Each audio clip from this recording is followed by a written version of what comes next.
What's going on, everybody? How y'all doing this evening? I just need to get one more thing set up here, and we'll be good to start. Hope you're all enjoying your Thursday evening, and I'm glad that you were able to join us today for our live stream. We will be clipping up this newscast into segments that we'll be posting onto our YouTube channel over the next week. But before we get into the newscast, I got some updates. So, as you may be aware, I am going on vacation here starting next week, and I'll be in Scotland for 2 weeks. So for the next 2 weeks, we will not have a news roundup. There will not be one on April 20th or the 27th. We will be back on May 4th. Kind of ironic. So May 4th be with you. Anyways, good joke. Yeah, so we're going to be in I'm going to be in Scotland. I'm going to visit a bunch of different places in Scotland, plan on camping and that sort of thing, but we're also going to produce some content from Scotland. Hopefully you'll be able to do some street interviews or some bar interviews or what have you while I'm there, as well as also producing some essay content that will have stuff from Scotland in it. Plan on visiting the home of Adam Smith to do a thing, planning on visiting I'm planning on visiting Parliament, the Scottish Parliament, and doing a thing from that with video taken from the Scottish Parliament, as well as some other things. So hopefully we'll have some good content for y'all when we get back from Scotland and produced within that month. So that's what we're going to be doing over the next 2 weeks. We are also going to be spinning back up Cypher State. And Cypher State's been a little bit on the rocks over the last few weeks, months, I guess, because just got busy with real life and couldn't coordinate time with Tiberius to do more episodes on Cypher State. But we're going to be doing that again starting up in May. But rather than doing a weekly show, we'll probably just make it into a monthly show and put it into our rotation for our podcast. We started out as a podcast. We're going to still do these news roundups. We're still going to do various live streams and debates and things like that, but we're also going to produce more highly edited content and post those on our podcast channel as well as on our YouTube channel. So be on the lookout for that. All right, but without further ado, let's go ahead and start the show.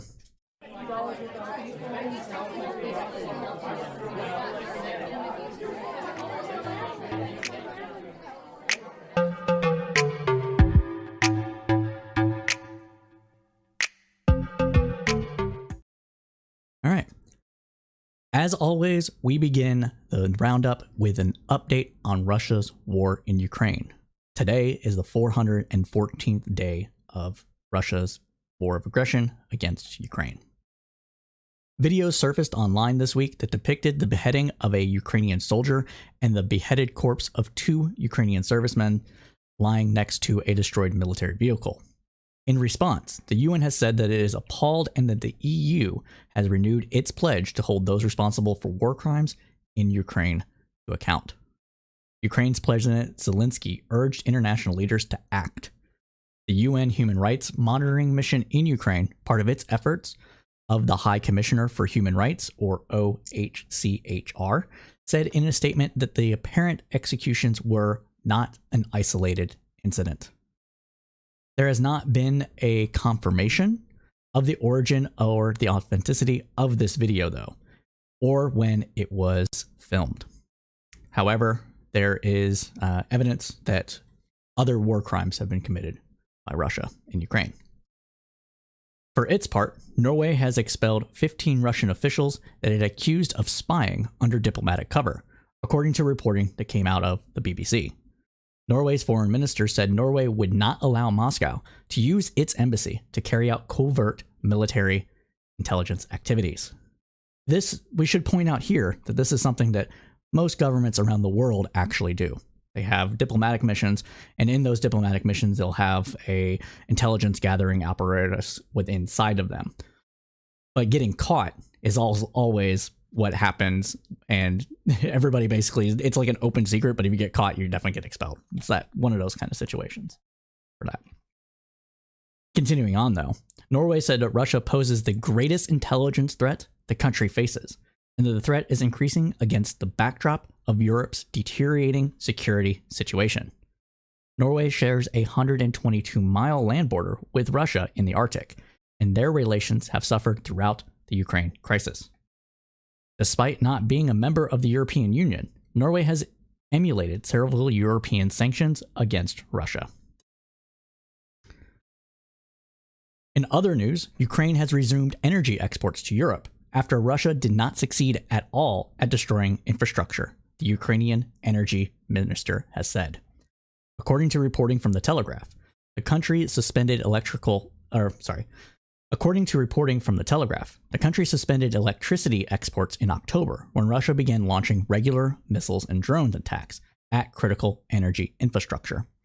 Those attacks caused wide sweeping power outages for civilians and industries and forced workers to work overtime to try to repair the grid.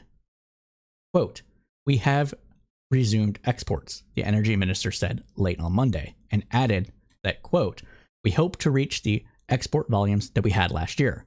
We plan and will conduct negotiations to increase them because today's reserves in the system allow us to do that," he said in televised comments. For its part, the World Bank said on Wednesday it would finance $200 million to help fix Ukraine's energy and heating infrastructure, with partners and others to provide another $300 million as the project expands. As Russia had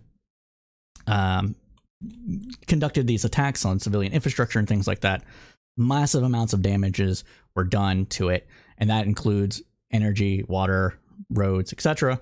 And to help fight against Russia, many countries and some companies have agreed to give Ukraine aid to repair those things. And there is some benefit for them to do so, as we see with this energy exporting that's happening. Sorry, I have a slight cough. Continuing on, though, Russia has tightened its conscription law, including introducing electronic military draft papers. The move is in preparation for a widely anticipated Ukrainian counteroffensive in the coming weeks. The lower and upper houses of Russia's parliament rushed through legislation that will make it significantly harder for Russians to dodge the draft. The move will also automatically ban registered conscripts from leaving the country, basically taking automation, putting the databases into effect, and then if a person's draft number is coming up, then they will be barred from using their passports and exiting the country, buying flights, train tickets, etc.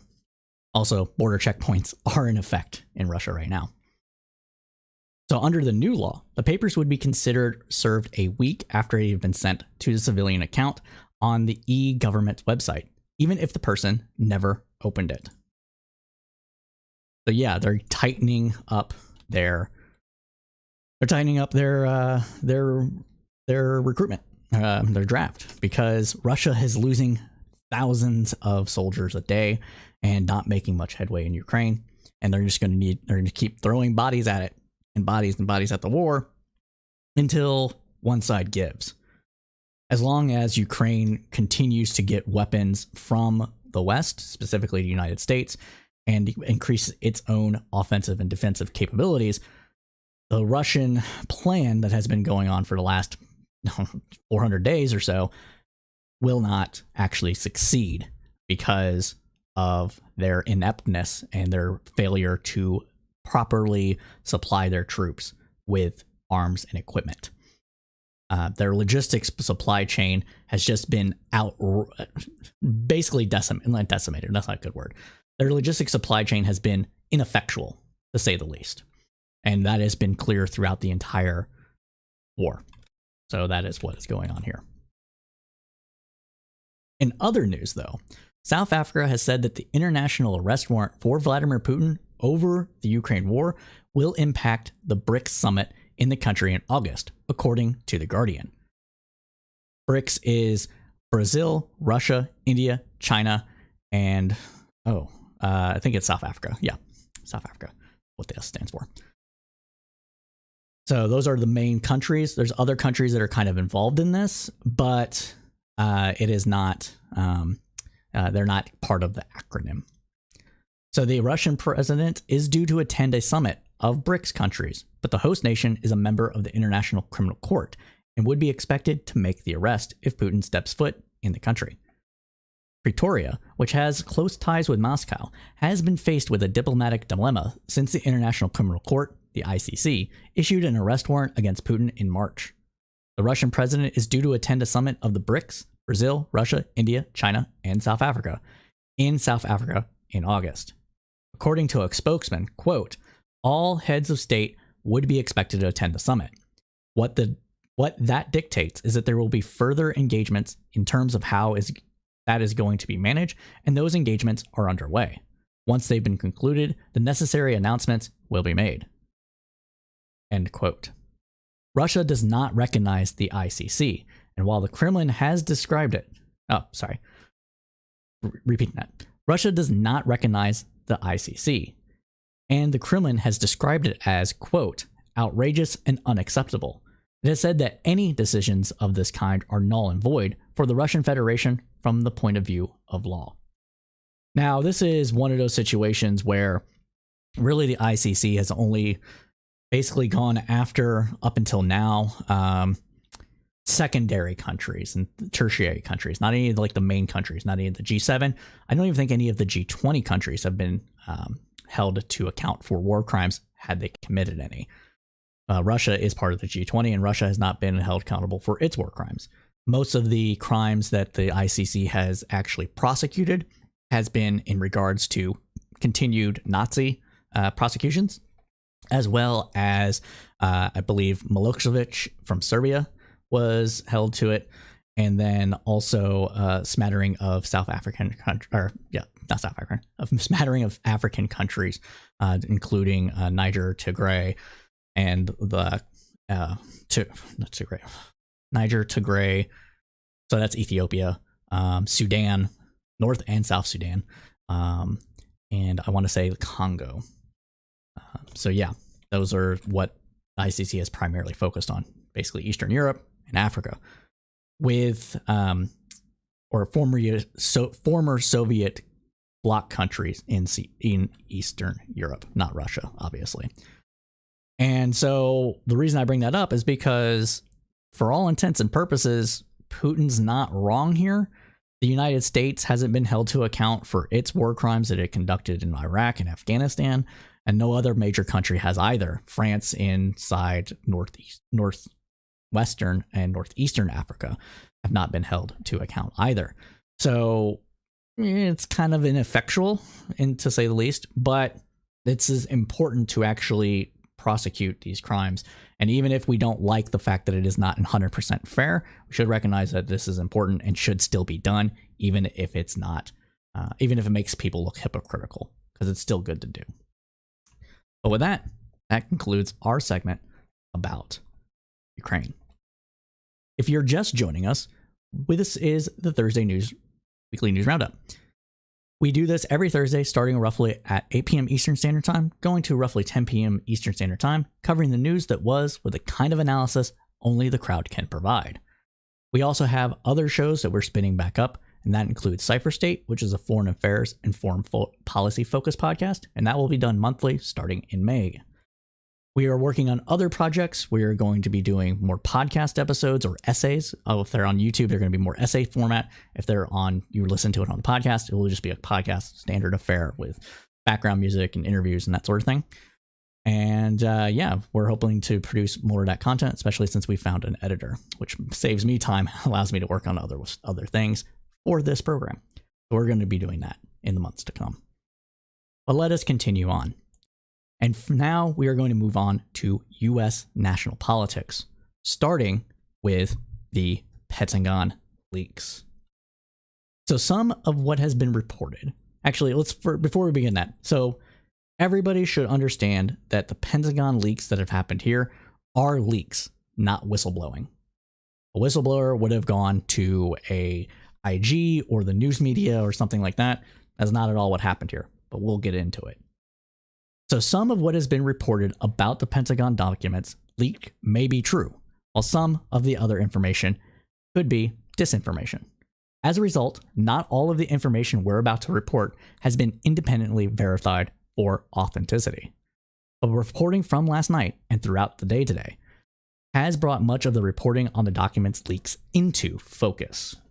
Beginning with a report from the Washington Post, the leak began last year in an invitation-only Discord group that was formed by about 24 young men and boys who were united by their mutual love of guns, military gear, and God. The administrator of the group began to post messages that were laden with strange acronyms and jargon. According to a member of the Discord group who spoke to the Washington Post on the condition of anonymity, the person they referred to as OG posted what appeared to be a near verbatim transcript of classified intelligence documents. OG said that he got them from his job on a military base and claimed that he spent at least some of his day inside a secure facility that prohibited cell phones and other electronic devices. For those that are in the know, this would be considered a SCIF, a secret compartmented information facility, which is, blackout windows, all matter of protections in there to prevent signals from coming in and going out. Top secret stuff, more or less. He noted that some of the hand-typed documents, the member said, translating intel speak for the uninitiated, such as explaining that no foreign, or NOFORN, meant that information in the documents were so sensitive that it must not be shared with foreign nationals, even if they're part of the Five Eyes. Which Five Eyes are, well, let me double check, because I worked in this. Five Eyes Alliance is, I always get the countries mixed up. So it's Australia, Canada, New Zealand, the United Kingdom, and the United States. Essentially, some of the major key allies that helped win World War II and shared information during that time to defeat the Nazis. They can still are a group, and they're a special group of countries that do share intelligence with each other. So there is that. So even if the member was part of the Five Eyes, which is like, hey, we can share most of the information with this no foreign designator on these top secret documents meant that they could not even get that information. But let's continue on. So the transcribed documents covered a range of sensitive subjects that only people who had undergone months-long background checks could be authorized to see. This background check system could probably be shored up a little bit, but essentially what they do is that they interview you to make sure that you're not lying and that you actually swear an oath to maintain the secrets of the United States. And they interview your friends and family and teachers, and depending on how old you are, depends on where they go to get this information. But basically to make sure that you're, generally speaking, an upstanding citizen. And by that, I just mean you're not like a criminal. You don't have any foreign ties that could be risks the disclosure of classified information, etc. Which kind of gives people that are younger a bit more wiggle room, simply because they haven't experienced the world as much, which will be important later on in this segment. There were top secret reports about the whereabouts and movements of high-ranking political leaders and tactical updates on military forces, and geopolitical analysis, as well as insights into foreign governments' efforts to interfere with elections. Top secret stuff, I'm telling you. When curating the hundreds of classified files by hand had proved too tiresome, OG began posting hundreds of photos of documents themselves. For a person that wasn't supposed to have a cell phone in a SCIF, sure seemed like he was not being checked to make sure he didn't have a cell phone in the SCIF. He posted an astonishing cache of secrets that has been steadily spilling into public view over the past week. In addition to speaking to members of the Discord group, the post has reviewed approximately 300 photos of classified documents, most of which had not been made public. These were made more vivid documents than the plain text rendering. Some feature detailed charts of battlefield conditions in Ukraine and highly classified satellite images of the aftermath of Russia's missile strikes on Ukrainian electrical infrastructure.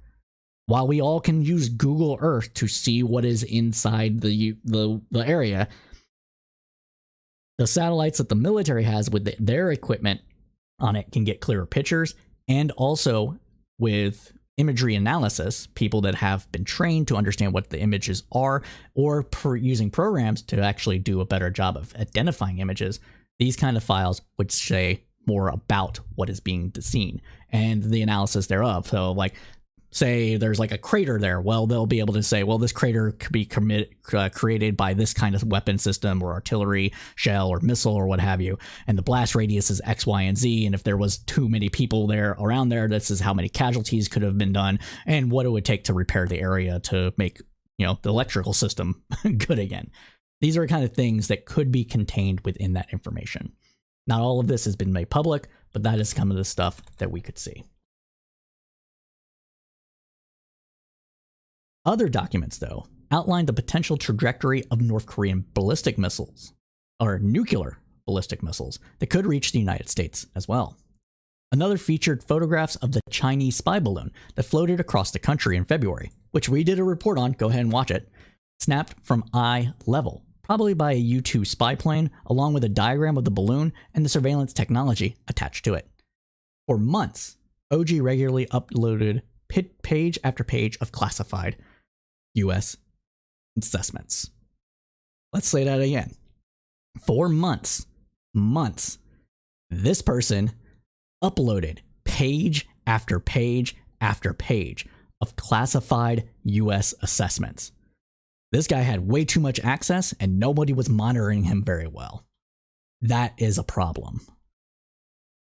Again, say what you want about U.S. military secrets and all that sort of thing. I think that everybody can agree that the kind of stuff that was being posted here isn't something that everybody should be made aware of. Right? I think we can all agree there. Some documents suggested that Russian mercenaries had approached Turkey, a NATO ally, to buy weapons to fight against Ukraine.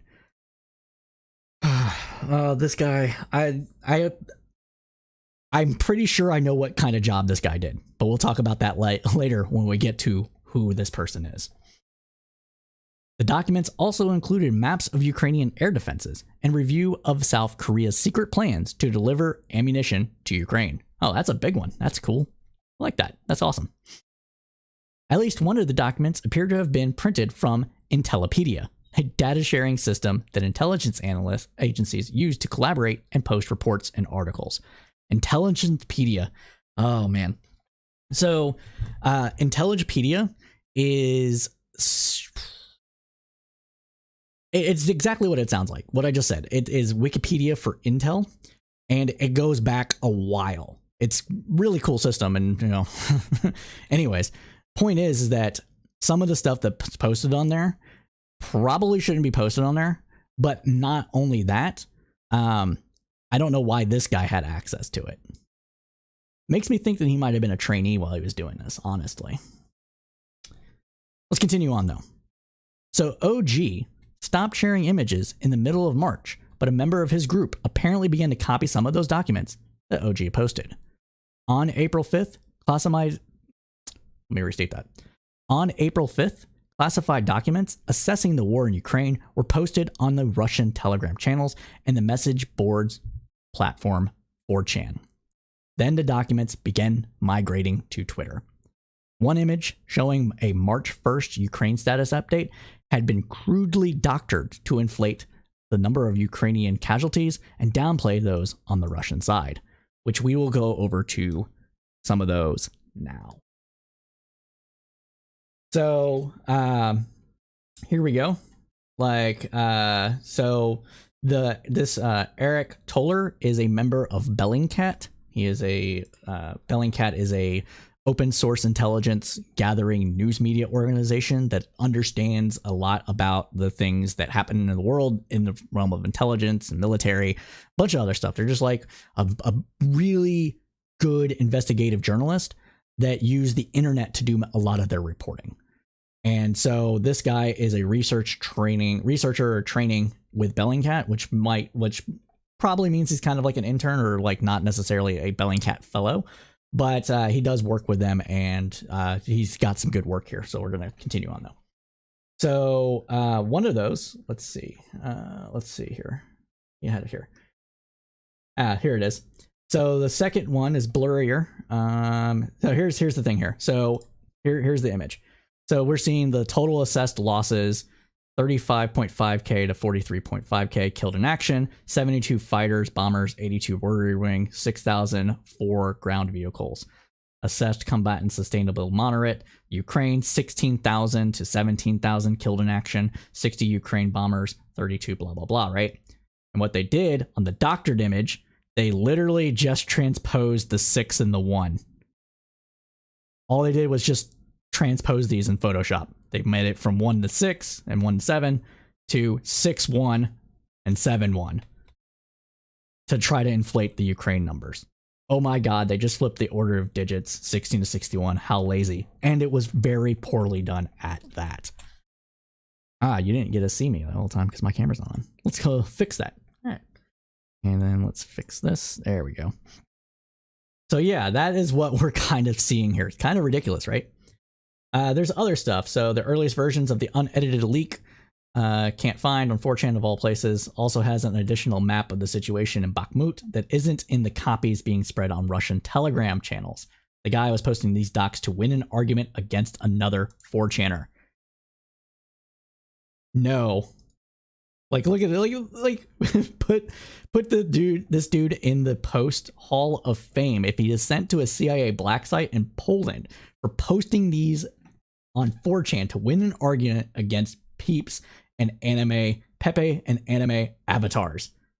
Like, literally, like, outnumbering Yukis on all fronts, and Russia is only able to make marginal gains. It's fucking over, Zisters, which is basically how they talk about Russian troops in Ukraine, and then the guy goes on to say Yukis are outnumbered here 3 to 7 to 1, and Russia isn't able to do anything about it. No, can we assess that this is fake? No, they're not winning. Source this dick. At least my piece of paper is more credible than hearsay. These are the kind of people that were getting this information. This was posted on 4chan. That is wild. Because it just shows the kind of people that were engaged in these arguments and on this Discord server, and it gives credence that this was literally just some random dude sharing the information, which again, we'll get into later. But let's continue on. Let us continue on. So NBC News obtained more than 50 of the documents, which appear to be briefing slides for the U.S. military's joint staff based on information from a range of U.S. intelligence agencies. The documents included detailed intelligence on Russia's tactical moves in the war in Ukraine, descriptions of Ukraine's combat power and weaknesses, alleged sabotage by Ukrainian agents inside Belarus and Russia, and spying reports on allies, including South Korea and Israel. Something that has been an open secret since WikiLeaks, basically. Yes, the United States spies on allies. Allies spy on the United States. This is how things work. This is how people get leverage in the game of global politics. Whether you agree with it or not, I tend to think that this is actually a necessary evil, personally.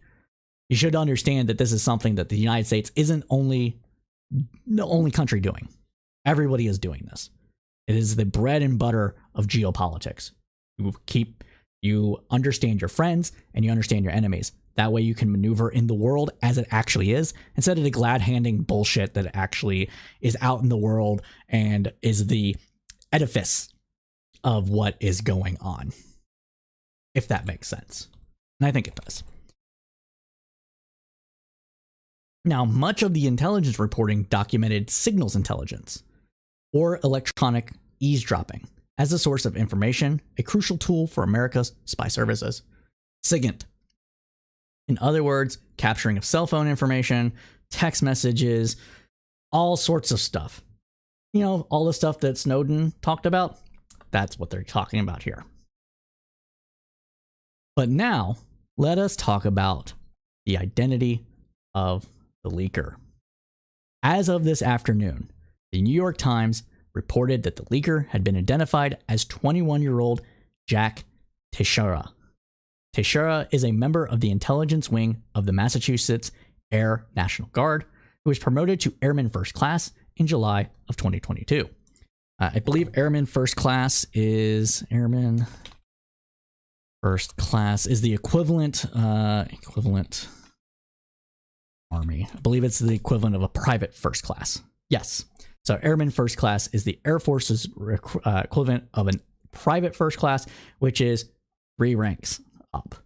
So below NCO, below specialist, a person that has very little in the way of responsibilities in charge of other people, like is making their military career and progressing in a normal way.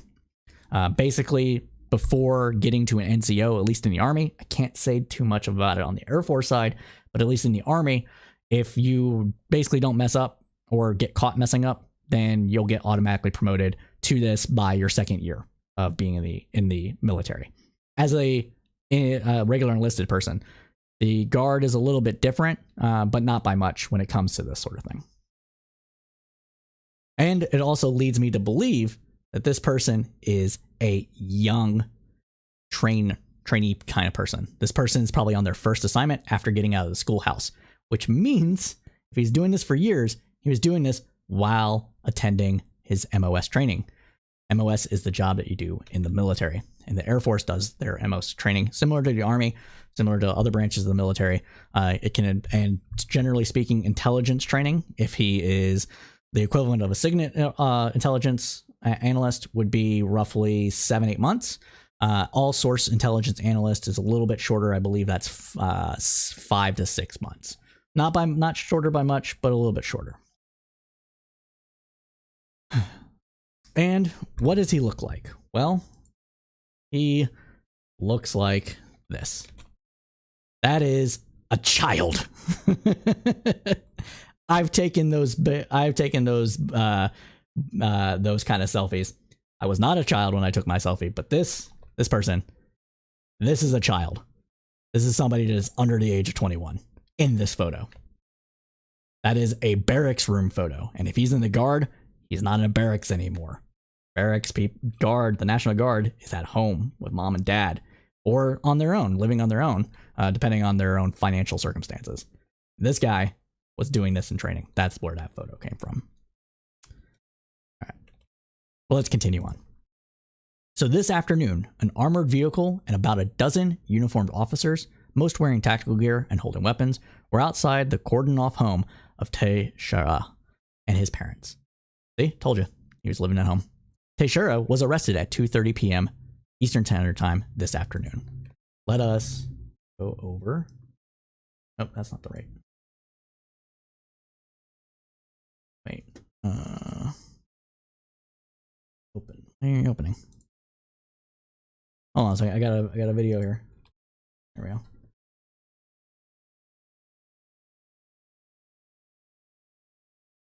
This. Here we go. And there we go. Give us a second here while the ad plays in the background. But as I was saying, though, this person is pretty much very much here, very young. He is only 21 years old. And so it should be clear, pretty clear, what's going on here. And I am lagging really bad. I don't know what is going on with that. I bet it's because this one is forever loaded. So let's go ahead and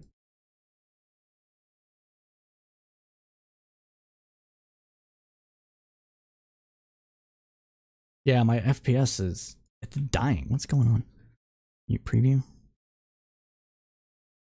Yeah, I don't know what's going on, everybody. I'm sorry. I'm lagging here. I don't want to reset the stream. So let us seriously. Okay. We're not going to play this video because it's not. There it goes. Okay, it's working now. Hold on. All right. Sorry about that. Let's go ahead over and play the video here. So we got this muted because who cares about CNN? All right, there it is. So here's the arrest of the child. And I'm calling a child because he's under the age of 25. And so anybody under the age of 25, you're a child to me because I am in my 30s. But yeah, this person fucked around and found out. shared information, intelligence information on the internet for clout. And I say for clout because even though he wasn't trying to necessarily get famous, well, he's famous now, but he was doing it to feel like probably feeling like a big somebody in his Discord group of friends, and it made him feel important. That is because it was only shared in this very small, select group of people on a Discord server who probably all like gave him, handshakes, glad hands, smacks on the back, like stuff like that, in order for him to feel important. Honestly, that's what it seems to boil down to at this juncture. But I don't think there's a need for this video anymore, so we're going to go ahead and go back over to the main camera here. And then, all right. So continuing on. At a news conference this afternoon, Attorney General Merrick Garland said that Teixeira was arrested in connection with the, quote, unauthorized removal, retention, and transmission of classified national defense information. While Teixeira began posting his documents looking for clout among the members of his Discord server, he now finds himself at the center of an extremely serious investigation by America's top homeland security agencies. And this is very serious. All right. So people are going to be like, oh, why didn't Hillary Clinton get arrested like this? Why didn't Trump get arrested like this? Because Hillary Clinton and Trump, well, as of we know right now, did not share that information with people that were not supposed to have it. From what we know about Trump didn't right now, as of right now, this could all change, and there's not reason to believe it won't, but as of right now, didn't give the secrets away to other people that weren't supposed to have them. He might have tried to keep them like a memento. It's possible that he was selling them. That's possible, but we don't have information right about that right now. Ergo, it is a improper taking home of documents, and that is usually a slap on the wrist. Even in the military, that would be a slap on the wrist because, hey, sometimes things happen. You forgot you had it in your backpack. You were doing a report on it, stuff like that. So that's how they go about these things. As long as it wasn't intent to distribute, then you're generally speaking not going to find yourself in serious trouble. You could lose your security clearance, but that doesn't mean you'll be dishonorably discharged, put into Leavenworth if you're in the Army, wherever hell the Air Force keeps their prisoners, that sort of thing. These are not necessarily felonies when it is not meant to distribute. Why Clinton didn't get prosecuted over her mishandling of classified information, because everybody she shared it with, that we know of, that we have evidence of, was people that were supposed to have it, that had already authorized it. It was just being shared improperly, not the most secure of manners. You can argue whether or not maybe we should, put people in prison and charge them with felonies for negligently carrying around documents or putting them on places they're not supposed to be. But that's not how we've enforced this law. And it could, like I said, I think it's because a lot of people understand that mistakes happen and you don't want to ruin someone's entire life for doing a mistake.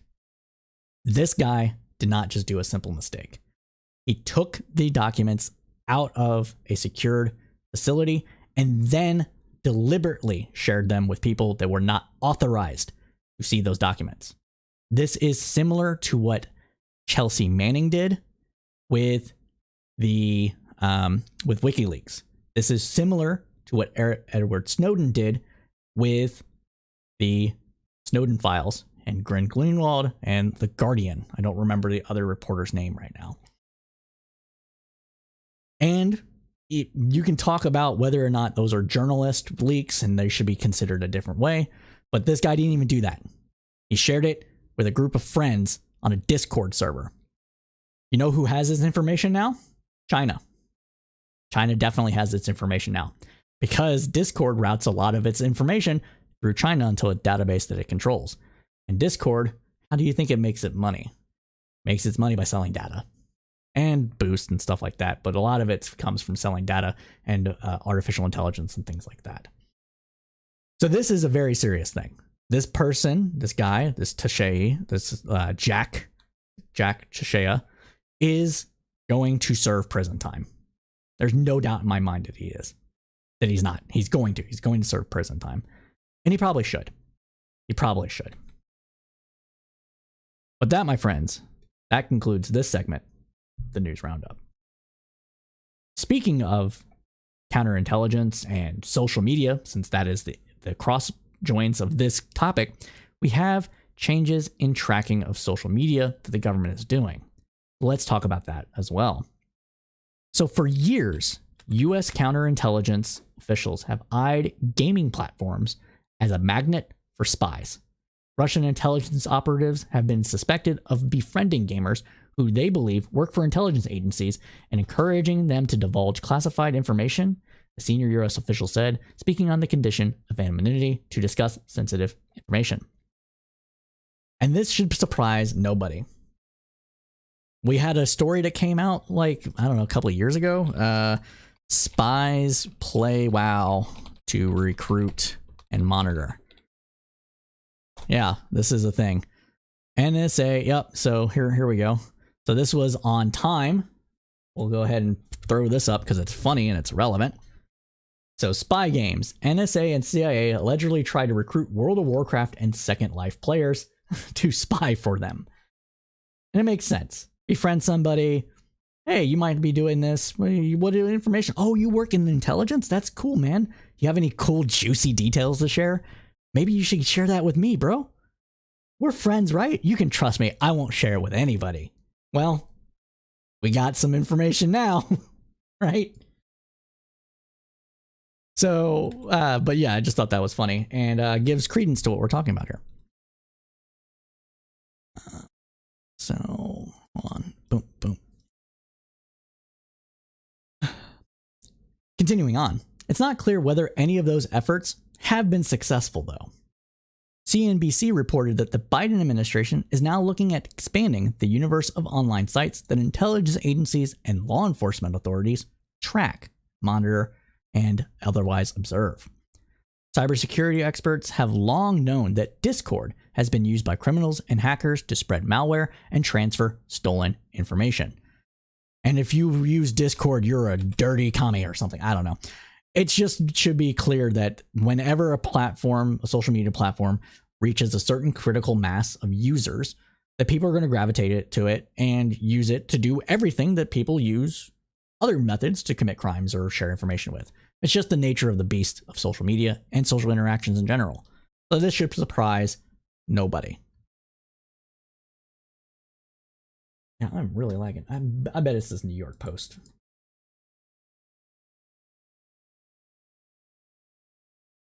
All right. Let us continue. I'm sorry, I'm lagging really bad and it's really throwing me off. All right.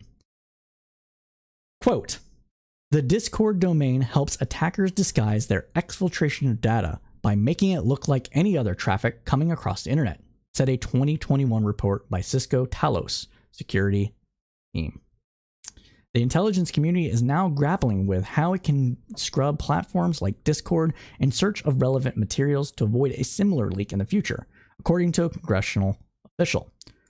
And the reason it looks like any other traffic is because Discord, the way Discord works essentially is that it sends the information that your message or whatever it is, all of it, music, videos, images, tweets, links, whatever it is. It sends that to a database.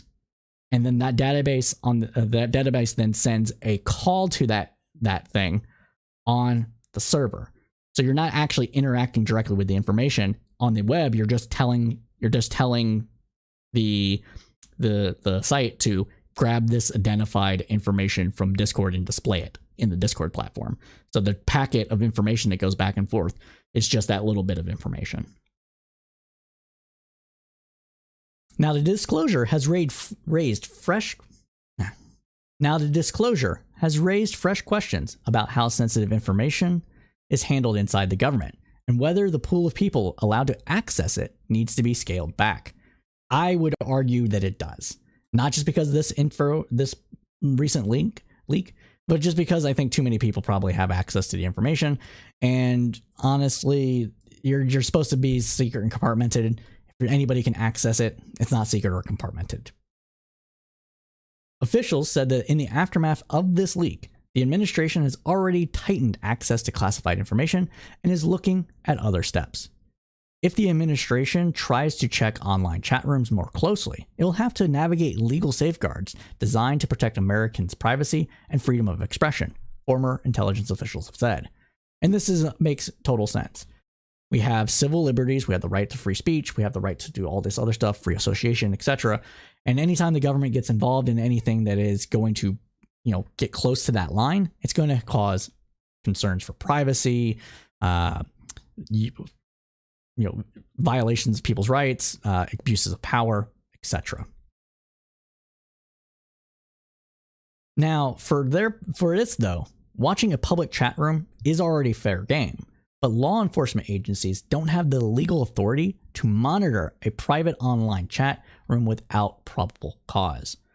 The way that Discord is set up, if a server is private, they need a warrant. Quote, "We do not have, nor do we want a system where the United States government monitors private internet chats," said Glenn Steele, former general counsel of the National Security Agency, NSA. Quote, continuing on, he said, "U.S. law prohibits searching private chat rooms preemptively and scanning for classified documents that may or may not be there," Steele had said. As a democracy, the U.S. requires law enforcement authorities to balance national security with civil liberties, said James Lewis, a former senior intelligence official and now a fellow at the Center for Strategic and International Studies think tank. Continuing on, he said, quote, "If you don't know there's a crime being committed, you can't just bust into the club," Lewis said. As for an appropriate punishment for the leaker in this case, retired Representative Jason Chaffetz prescribed the death penalty for anyone responsible for a leak of highly classified Pentagon documents on U.S. intelligence gathering. Quote, "There are far too many people that have classified clearances," Chaffetz said. While he argued that too many congressional documents are marked classified, Chaffetz reminded this Fox News counterpart that the legal penalty for espionage is execution. Chaffetz continued, "People's lives are on the line. They have got to be able to put this back in and prosecute some people. It is punishable by death." Now we're quoting that not because we agree with it, but to show how far extreme some of this stuff can get. This person should not be executed for leaking this information. This person should be held criminally responsible for the penetration of security of the United States and its interest. That should come with some prison time. That person should that person won't and shouldn't ever work inside in secret information agency, group, corporation, probably ever again. I get it. I am pro redemption, pro reformation. I'm pro those things. When it comes to stuff like this, there's some bend and take and stuff like that. Maybe in like 10 years, we can show that he's trustworthy again to have access to information that is highly classified or highly sensitive, whether it be on the government side or a private business side. But not trusting him until he shows that is actually not only doesn't make sense and is reasonable, but it is absolutely necessary in order to contain information from the public that should not be publicly known. With that said, I don't think that he should rot behind bars for years or decades or whatever everybody else thinks of that. 2 years behind in prison probably is a sufficient enough punishment for a crime such as this. And he shouldn't have a box that he has to check every time he goes to apply for a job to say he is a felony. He's a felon. I want to get rid of that too. I don't believe in forever punishment. And we need to reform the justice system to reflect that we actually do believe in rehabilitation and reform. But with that concludes our full segment of this. I'll make sure we're not missing any comments. NL said, "I agree this is beyond the line." And that means, I'm sure I missed that comment at some point, but I agree with you. This is beyond the line of what was just said. Chaffetz is not going to be due. And then NL says, quote, Feds are going to throw the book at him, so that is set as an example, whether you think it's right or wrong. Correct. Yes, that is exactly what's going to happen.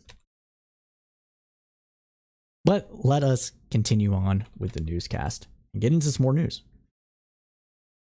Oh, thanks, V Radio. Thank you for sharing the show. You may get some V Radio people in here. Appreciate it. Always a pleasure, even though we don't agree on a lot of things. You're pretty cordial, and I take back what I said earlier about some of this stuff. But that is for the Discord server and not public. So let's continue on. All right. Let us continue on now with the news roundup. And now we're going to move on to information coming out of Congress. So Congress is still in recess and will return next week. There's just one item of note for our congressional update this week. And Reuters reports that Senator Dianne Feinstein, Democrat of California, has temporarily stepped down from her place on the Senate Judiciary Committee. Feinstein, who has not voted in the narrowly divided Senate since mid-February, that she would continue to work from home in San Francisco, or receiving treatment for shingles and infection. Quote, I intend to return as soon as possible, once my medical team advises that it is safe for me to travel, Feinstein said. U.S. Senate Democratic leader Chuck Schumer will ask the Senate next week to allow another Democratic senator to temporarily serve on the committee, a Schumer spokesman said in a statement. At 89 years old, Feinstein is the oldest serving member of Congress. There are increasing calls for her resignation, as her illness from a complication of shingles has led to long absences from a closely divided Senate. Okay.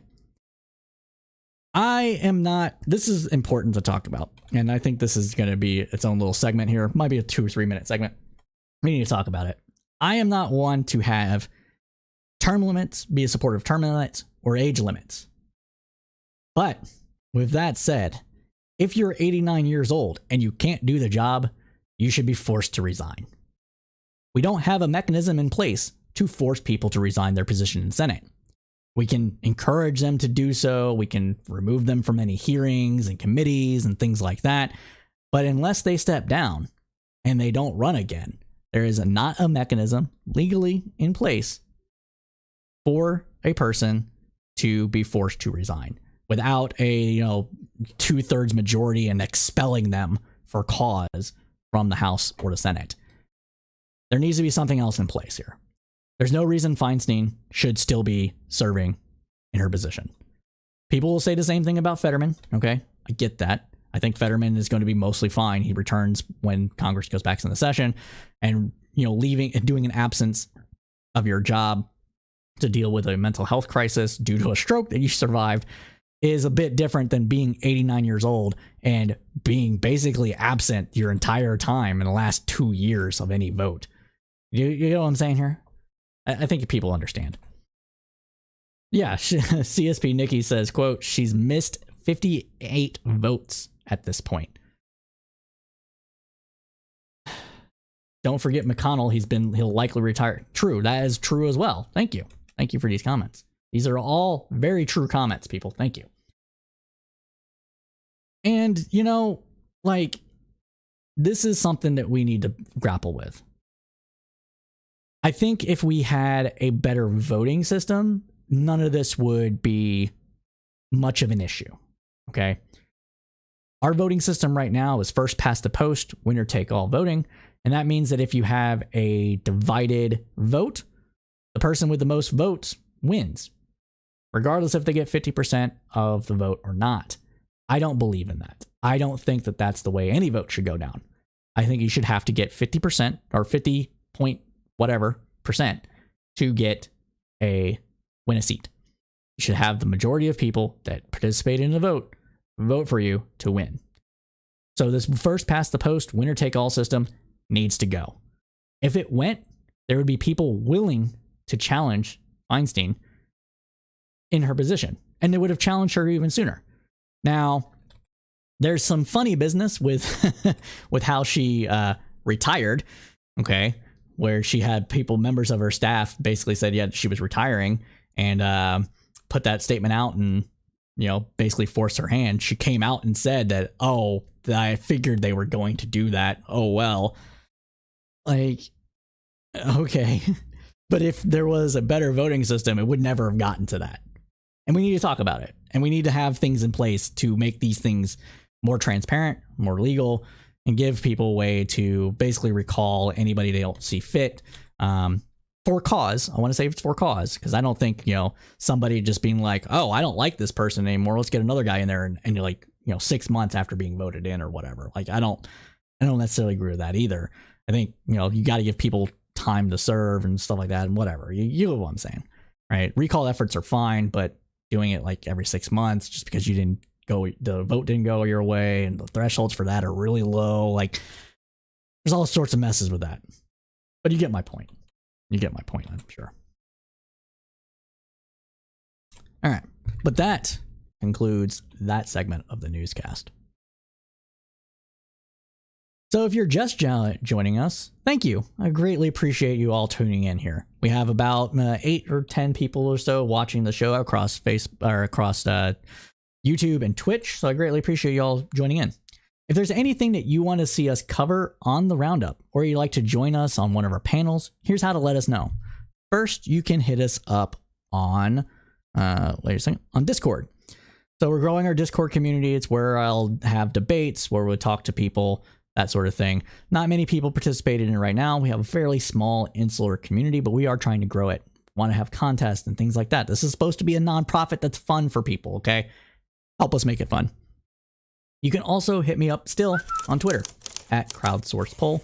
And I don't post on there as much as I used to, and there's reasons why. If you do use it, we also have Mastodon instance. So we are at CSP Cypher at Federated Press, where you can find me on Mastodon, which will get more use after I get back from vacation as well, once my bot is finished. And we still do have a Facebook group where we get much of our info and resources and have a good time.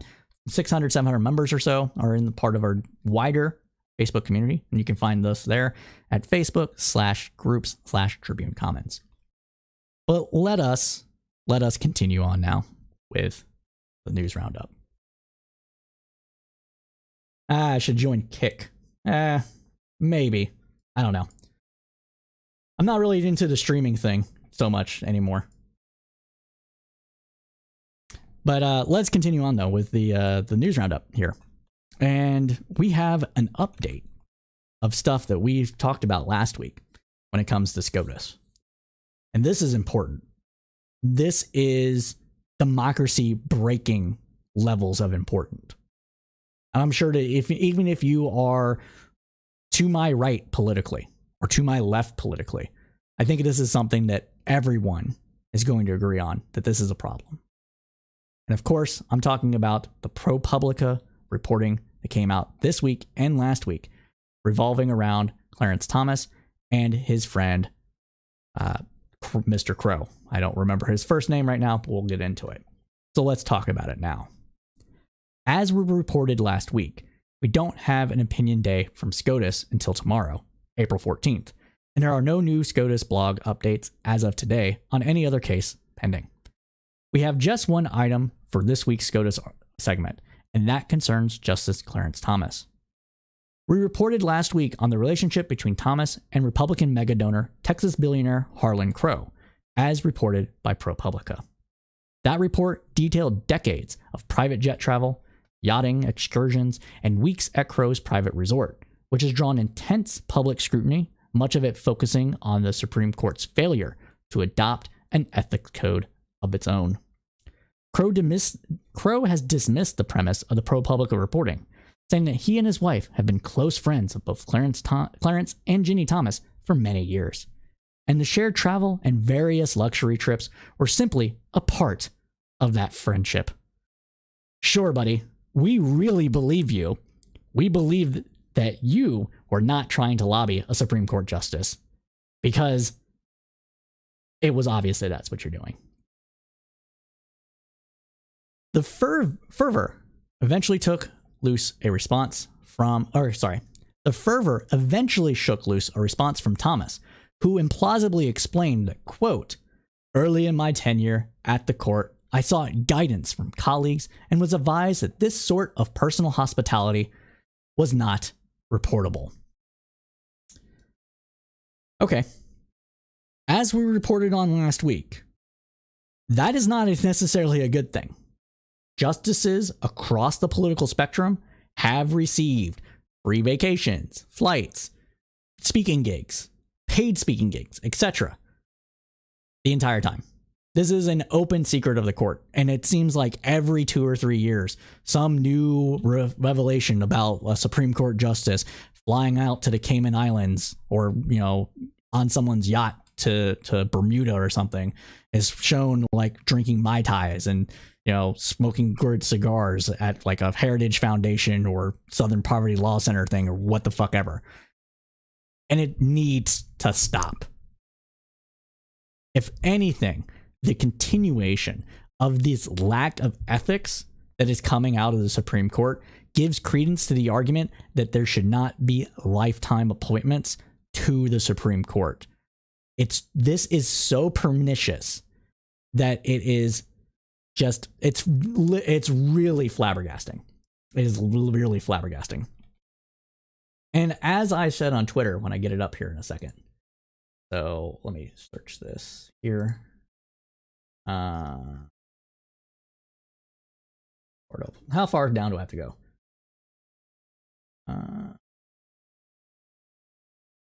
Yes. So this is what I said on Twitter.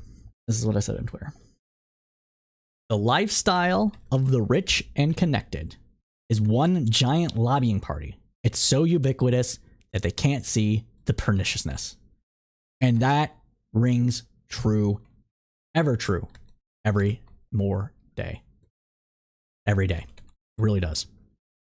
Now, according to The Hill, Thomas's rationalization depends heavily on the meeting of this sort. 6 of the other then justices have passed away, but neither David Schroeder nor Anthony Kennedy has confirmed counseling Thomas that decades of lavish travel in the company of a political operatives, which he had not yet indulged, would be exempt from future disclosures. And if we're going to be completely honest here, Clarence Thomas was great friends with Justice Scalia, Antonio Scalia. They were birds of a feather sticking together. They're very simpatico when it came to their view of the law and other things. And Scalia died at a private ranch in Texas. I don't think it was Crow, was it? Was it Crow? Scalia dies private ranch owned by. A few hours later, he was John Poindexter, owner. Yeah, so it was at John Poindexter, owner of the Kilbow Creek Ranch Resort, where Scalia had gathered for a weekend retreat. It was a private retreat put on by donors. So I'm 100% convinced that it was Scalia that told him this was fine. Let's continue on, though. So this week, ProPublica, great organization. Definitely should give them money if you have extra money to give to anybody that does journalism. They do real journalism. Reported on a direct financial transactions between Thomas and Crow, a revelation that cast their relationship in a new light. In 2014, one of Crow's companies purchased a string of properties on a quiet residential street in Savannah, Georgia. Crow is a real estate magnate, so the purchase of an old single-story home and 2 vacant lots down the road isn't in and of itself remarkable. What made it noteworthy, though, were the people on the other side of the deal. Supreme Court Justice Clarence Thomas and his relatives. This transaction marks the first known instance of money flowing from the Republican megadonor to the Supreme Court Justice, to Thomas. This is ridiculous. I can't stand this. If this is not corruption, if this is not pernicious, if the Supreme Court doesn't consider this stuff unethical, they'll think nothing of it at all. They don't know what ethical means. They're so out of touch with what regular people think is and is not right and moral that I don't know if they should even be on the bench. That's how bad this is. This The Crow Company bought the properties for $133,000 and $133,363 from three owners: Thomas, his mother, and the family of Thomas's late brother, according to state tax documents and a deed dated October 15th of 2014, filed at the Chatham County Court. The purchase put Crow in an unusual position. He now owned the house where the justice's elderly mother was living. Not long after the sale was complete, contractors began to work on $36,000 worth of improvements on the old home. The renovations included a carport, a repaired roof, and a new fence and gates, according to city permit records and blueprints. We need to repeat here that his mother, Justice Clarence Thomas's mother, was still living on the property while these improvements and these general maintenance upkeep charges were being done. For its part, a federal disclosure law passed after Watergate requires justices and other officials to disclose the details of most real estate sales over $1,000. But Thomas never disclosed his sale of the Savannah property. That appears to be in violation of the law, four ethics law experts told ProPublica. The disclosure from Thomas filed for the year also had a space to report the identity of the buyer in any private transaction, such as a real estate deal. This space was left blank. Quote, "He needed to report his interest in the sale," said Virginia Cantor, a former government ethics lawyer, now at the watchdog group Crew. "Given the role Crow has played in subsidizing the lifestyle of Thomas and his wife, you have to wonder if this was an effort to put cash in their pockets." Thomas did not respond to detailed questions for this story. In a statement, Crow said that he purchased Thomas's mother's home to preserve it for prosperity. Okay. Yeah, sure, buddy. Quote, "My intention is to one day create a public museum at the Thomas home, dedicated to telling the story of our nation's second black Supreme Court justice," he said. "I approached the Thomas family about my desire to maintain this historic site so future generations could learn about the inspiring life of one of our greatest Americans." Yeah, okay. All right. Let's assume this is true. Let's assume that Crow is just a weirdo that really loved Thomas's life and purpose and really did want to erect a museum in his honor. Let's assume that's true. This would still be an ethics violation. This is still pernicious. This still breaks down trust in society. This should be illegal. Thomas got $133,000 from this deal. His mother was still living in the home. The home was then repaired. $36,000 of repair. So the total transaction for this deal was about $170,000, give or take $1,000. Okay. Directly to a Supreme Court justice. A Supreme Court justice that greatly cares about his legacy. While we cannot prove that there was quid pro quo in any of this stuff, a general lack of care and attention to this shows how pernicious it was. The fact that Thomas is a ideologue doesn't matter if he's being rewarded for being one. It creates the appearance of impropriety, and that in of itself is a problem for democracy, especially when justices to the Supreme Court serve lifetime appointments and they're politically appointed.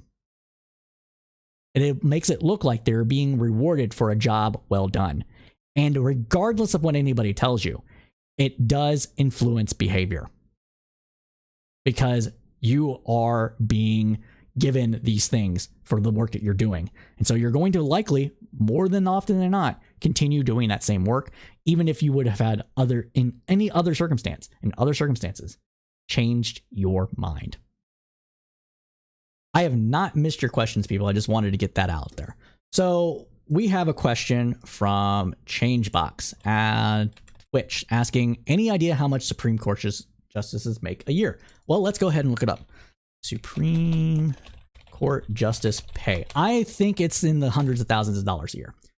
Yep. So Chief Justice of the Supreme Court earns $286,000 a year.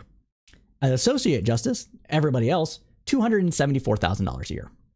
They're not hurting for money. There you go. So yeah, that is what we're seeing here.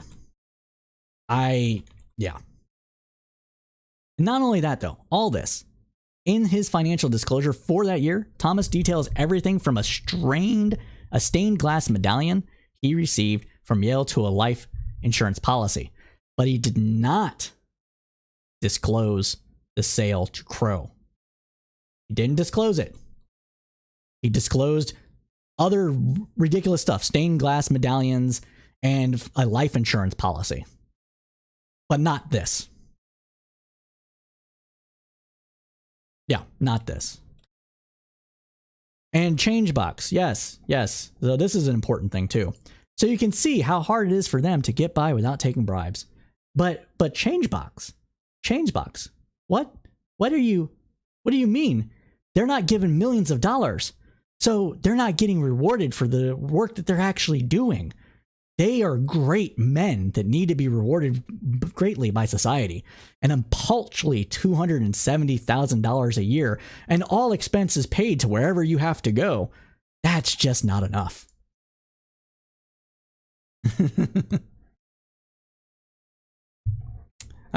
So yeah. Let's see if there's any other comments about this before we wrap it up. Stop bad ethics. Yes, Steel Stargazer. That is what we are talking about. And that honestly summarizes this entire segment. So with that, I'm going to say that concludes this segment of the News Roundup. I got other comments from y'all. So let's see. We got V Radio saying, bro, I love the original Final Fantasy book and the X-Men comics. Yes, that is actually the original Final Fantasy game in its case. I'm going to reveal something here. So that's actually a green screen, if you didn't know. And here is the original Final Fantasy game. Prior to it falling off that shelf that it's on that, it was in better condition. My dad bought it a couple of years before he died, and so I took it. I have the original Final Fantasy game. And the X-Men comics are from my favorite series of X-Men in the 90s of the Apocalypse Saga. And that is the compendium. That is the beginning and the end of that series. So that is where that came from. So thank you. I appreciate that you like my nerddom. I greatly appreciate it. And then Steel, yeah, thank you for the compliment. I am a little bit of a cutie. Hair definitely rings true. So appreciate it. And everybody that followed, I'm sure there was a bunch of follows. For whatever reason, my following script is not working properly, so it didn't show up when you followed if you followed from YouTube. So I apologize for that. I don't know what's going on, but I'm pulling it up now on screen. Let's see if I can see the follows here. Lots of follows. So we got Bellingurum followed. Thank you for that. Meme Destroyer followed. Thank you for that. Jeremiza, thank you for that follow as well. Appreciate it. All right. So, yeah. We're going to continue on now with the news roundup. So let's go ahead and continue. Let's see. It's marker. There we go. And all right. All right. So now we're going to move into some quick news bites on here. Things that don't really fit in with the grander narrative here, but are more kind of news bitey and that kind of thing. And we're going to start up with an answer by some Democrats to the Tennessee people getting expelled, with a Republican getting expelled. What's going on with that? Why did that happen? Is it just political? We're going to talk about it. So last week, we reported on 2 Democratic members of the Tennessee House who were expelled from Congress. Both of those members, Justin Pearson and Justin Jones, have been reinstated to their seats. Pearson and Jones were expelled after joining a protest for stricter gun laws following the mass shooting at a Christian school in Nashville. Their expulsion for, quote, breaching the decorum of the Tennessee General Assembly drew national attention. And it drew national attention for a variety of reasons. Optically, it looked pretty bad to have 2 black people expelled from House in Tennessee. It was optically bad to expel people calling for gun regulations just for, being a bit loud. It got national attention because right-winger people were trying to call it an insurrection because I guess it's the same thing that happened on January 6th. Kill me. And all that sort of thing, right? And whether you think that they should have been expelled or not, I don't really care. I don't personally think that they should be expelled. I think that in order to be expelled from a seat that you are duly elected to, you have to do something that is extra abhorrent. Or, be a general grifter liar that, that lied to your constituents about everything about your life, like George Santos. They were expelled for being a little loud on the House floor. Meanwhile, their other members of that didn't get expelled for child rape, didn't get expelled for peeing on the seats of their colleagues, that sort of thing. So it was a bit much, right? This was basically a political show. Now, this week, though, we're bringing you news of another legislature expelled from a state's Congress. This time, it's a Republican from Arizona. Representative Liz Harris was ousted this week in a 46-13 vote, clearing the 2/3 majority needed for removal, based on reporting from NBC News. This followed the release of an ethics panel report Tuesday, saying that, quote, she committed disorderly behavior and damaged the institution's integrity of the House. Kind of sounds similar right now, right? But it's going to be more. Harris had invited an election denier to provide testimony in a televised February 23rd hearing.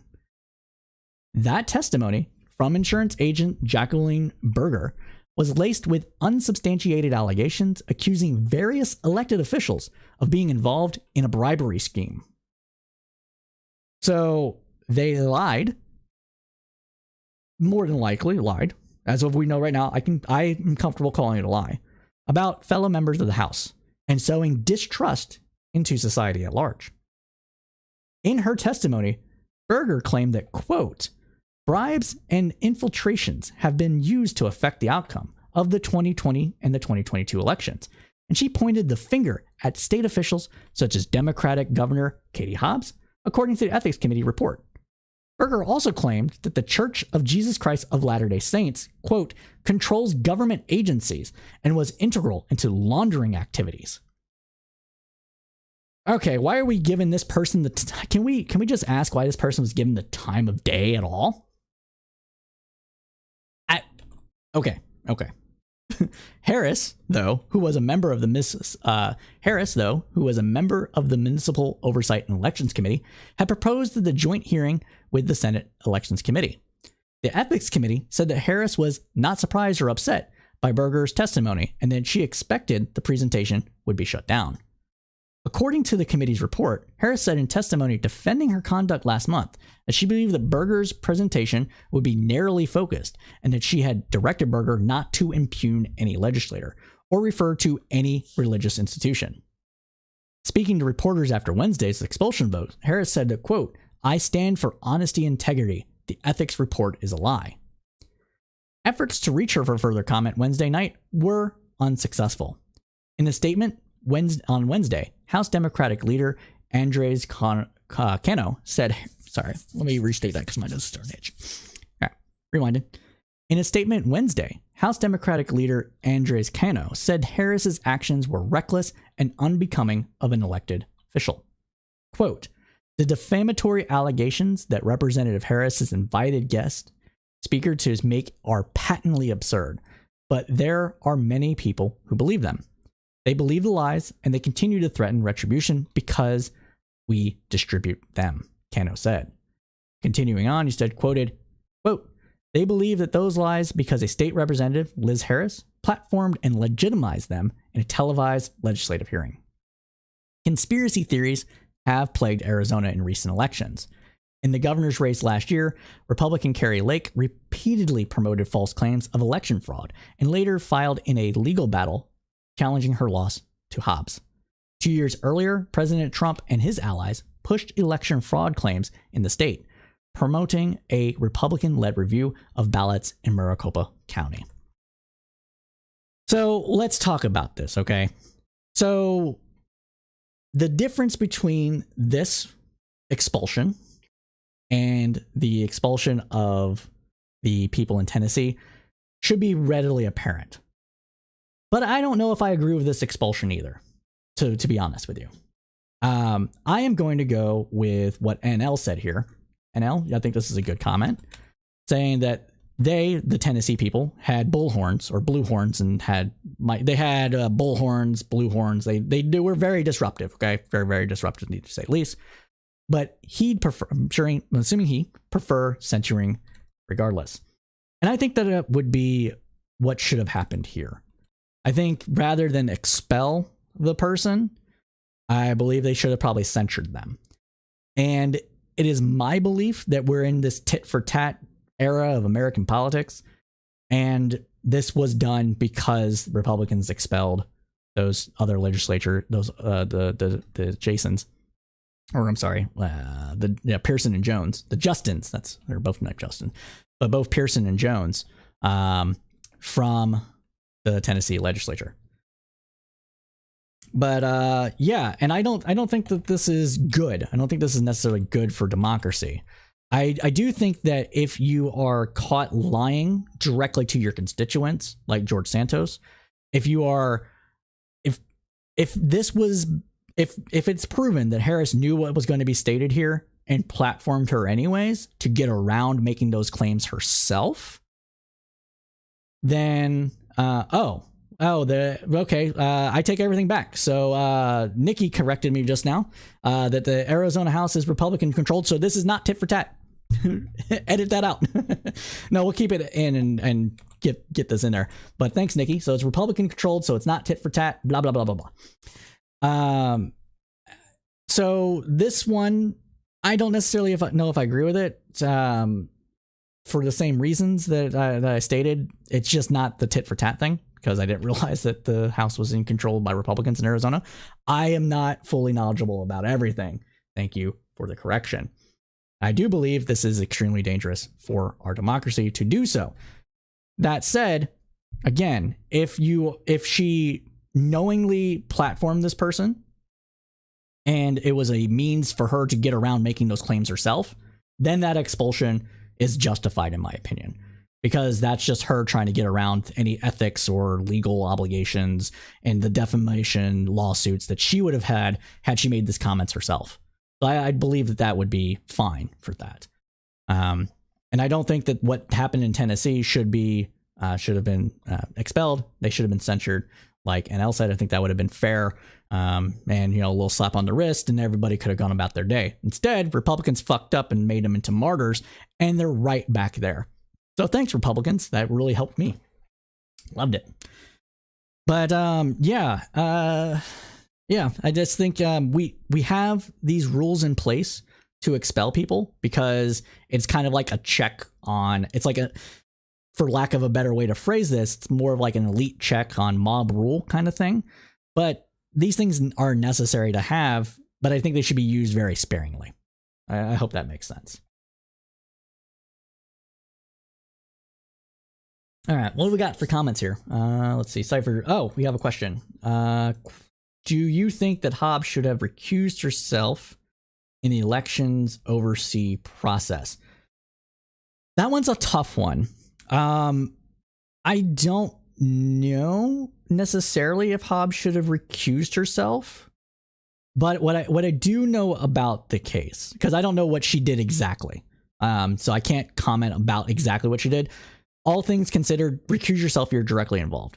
What I do know about the Arizona case, though, from what I've been able to gather is factual, is that for all intents and purposes, it was mainly the courts going through this process, and they essentially what was going on is that the board refused to certify. The board refused to certify, and because they're refusing to certify, they were basically ignoring court orders. The Secretary of State had the ability to force them to certify and take that out of their hands. So if there was a way for that to happen without her direct involvement, then yes, recusal would have been preferred. If there wasn't, we can't just have frivolous lawsuits go about and prevent the due process of democracy from taking hold. If that makes sense. I think that makes sense to you. And Nikki says, yeah, their process is arm's length for the Secretary of State there. So from Hobbs, which means that she was basically following the law. The judge ruled that they needed to certify, and by that ruling, she had to certify it for them if they refused to. So that's what I think. That is what happened, and I believe that's actually proper. Again, if there was a way for her not to be the person that did that, if they could have done like the Secretary General, the Undersecretary of State General, whatever that person is called in Arizona, if such person exists. Again, I don't know everything about every state. Then that's who should have done it. Could have been done that way as well. Or the judge's order should have just been standing and done it automatically. But yeah, well, that concludes that segment though. So we got more to cover here. So I'm going to talk about this one first before I talk about the other one. And no, Tyler, no. So we're actually going to talk about that right now. So let's talk about it. So for those that may not know, about, what was it, 2 years ago? Yeah, 2020, there was a Black Lives Matter protest that happened in Texas. Happened in Austin, Texas. And this protest had a person killed during it. Not similar to what happened with Rittenhouse. I think these cases are night and day. So don't make those comparisons. We're going to talk about it. All right. So an alternate juror in the trial of U.S. Army Sergeant convicted of murder said Wednesday that Texas Governor Greg Abbott's rush for a pardon is an egregious overreach that will wipe aside the jury's unanimous decision over a 2020 shooting during a Black Lives Matter protest. In an interview with the Associated Press, Jerry Dowell said prosecutors put on a convincing case against Daniel Perry, who was in his car working as a rideshare driver when he shot 28-year-old Garrett Foster, who had been legally carrying an AK-47 while marching with demonstrators through downtown Austin. Abbott made his intentions known on Twitter less than 24 hours after the verdict and amid outrage from conservative voices on social media and television over the conviction. So going over here, this is what Greg Abbott said. Well, let me read this. I am working as swiftly as Texas law allows regarding the pardoning of Sergeant Perry. Texas has one of the strongest stand your ground laws of self-defense that cannot be nullified by a jury or a progressive district attorney. This is just an outright lie. Juries can nullify it because that's what the jury is supposed to do. They're supposed to determine the facts of a case, and they determined, based on the facts of the case, that this was not a stand your ground defense, that this was an act of murder. Continuing on though. Unlike the president or some other states, the Texas Constitution limits the governor's pardon authority to only act on a recommendation by the Board of Pardons and Paroles. Texas law does allow the governor to request the Board of Pardons and Paroles to determine if a person should be granted a pardon. I have made that request and instructed the board to expedite its review. I look forward to approving the board's pardon recommendation as soon as it hits my desk. Additionally, I have already prioritized reining in rogue district attorneys, and the Texas state legislature is working on laws to achieve that goal. Governor Abbott appoints the members of the board. Since Governor Abbott has been governor for a long time, every member of the board has been appointed by him. Now, legal experts have called the governor's move highly unusual, and prosecutors condemned it as troubling. Perry, who was on active duty at the time of the shooting, is still awaiting sentencing from a judge. He faces up to life in prison. The encounter leading up to the shooting began when Perry turned onto a street and into one of the demonstrations that swept the country after Minneapolis police murdered George Floyd. So in the video that was streamed live on Facebook, a car can be heard honking amid a downtown crowd. Then several shots rung out and protesters began screaming and scattering. Perry drove off, later calling police to report the shooting, and officers arrived to find Foster shot. What led up to the gunfire was a core question in the trial that resulted in Perry's conviction. What should be stated here? Here, though, these are the facts that is actually known about this case. 1, they were not blocking traffic. In Texas, you are allowed to protest anywhere without a permit as long as you follow the rules of the road. In Austin specifically, a lot of protests happen on and around 6th Street, the bar street that is in Austin. I know this because I live in Austin and I've seen these protests. In fact, I saw one of the protests during the Tamir Rice BLM protest that was doing just this. And what they do is that they are supposed to follow the traffic laws and they have to stick to the sidewalk. If they don't stick to the sidewalk, they're in violation of Texas law unless they have a permit and police escort during said protest. Since this protest was not permitted, they were to follow those laws. In the video of this, which I don't have with me right now, but in the video of this is that what happened was that there was a red light. Perry was going to turn right on red, and he got impatient as people were crossing the street. Looked like he might have been impatient. It could have also been an accident. Either way, he went to turn right on red. Okay. And yes, they did. They were sticking to this. They were sticking to the sidewalk in the other areas. They were walking around there. All right. They weren't filed in a single line, but they were at a crosswalk, dude. That's what was going on. So he goes to turn right on red. All right. And he almost hits somebody. And then he keeps trying to drive. So as he keeps trying to drive, the protesters are like, yo, what the fuck? Don't run us over. Like, hey, stop that. Okay. And there's nobody that denies these facts of the case. What is denied on the facts of the case, what is the defense says versus what the prosecution says, is that Garrett pointed his gun at the driver. In the videos, even the one that you shared, Tyler, I see you commenting on there. Okay. Even in that video, he does not have a gun pointed at Sergeant Perry. Garrett has his gun at the low ready. He has it like this. And he went up to the car and motioned, not with his gun, but with his hand, to put down the window so he could talk to the driver. Sergeant Perry, whatever, I'm going to call him Perry thought he was originally a police officer, so he was complying. When he realized it wasn't a police officer and he saw the gun, he opened fire and killed him. So what we have here, based on the facts that nobody disagrees with, okay, even if you say that he pointed the gun, which doesn't show that he did, but even if you say that, what happened here was a person afraid of another person with a gun that had a gun, and they shot the person. That's what happened. Okay. The reason the jury says that it was murder is because they didn't buy the self-defense claim, simply because the video evidence that was presented at trial that Tyler, you've posted in V's Radio's Discord a lot. Or not you, Tyler. I'm sorry. That wasn't you. That was another person.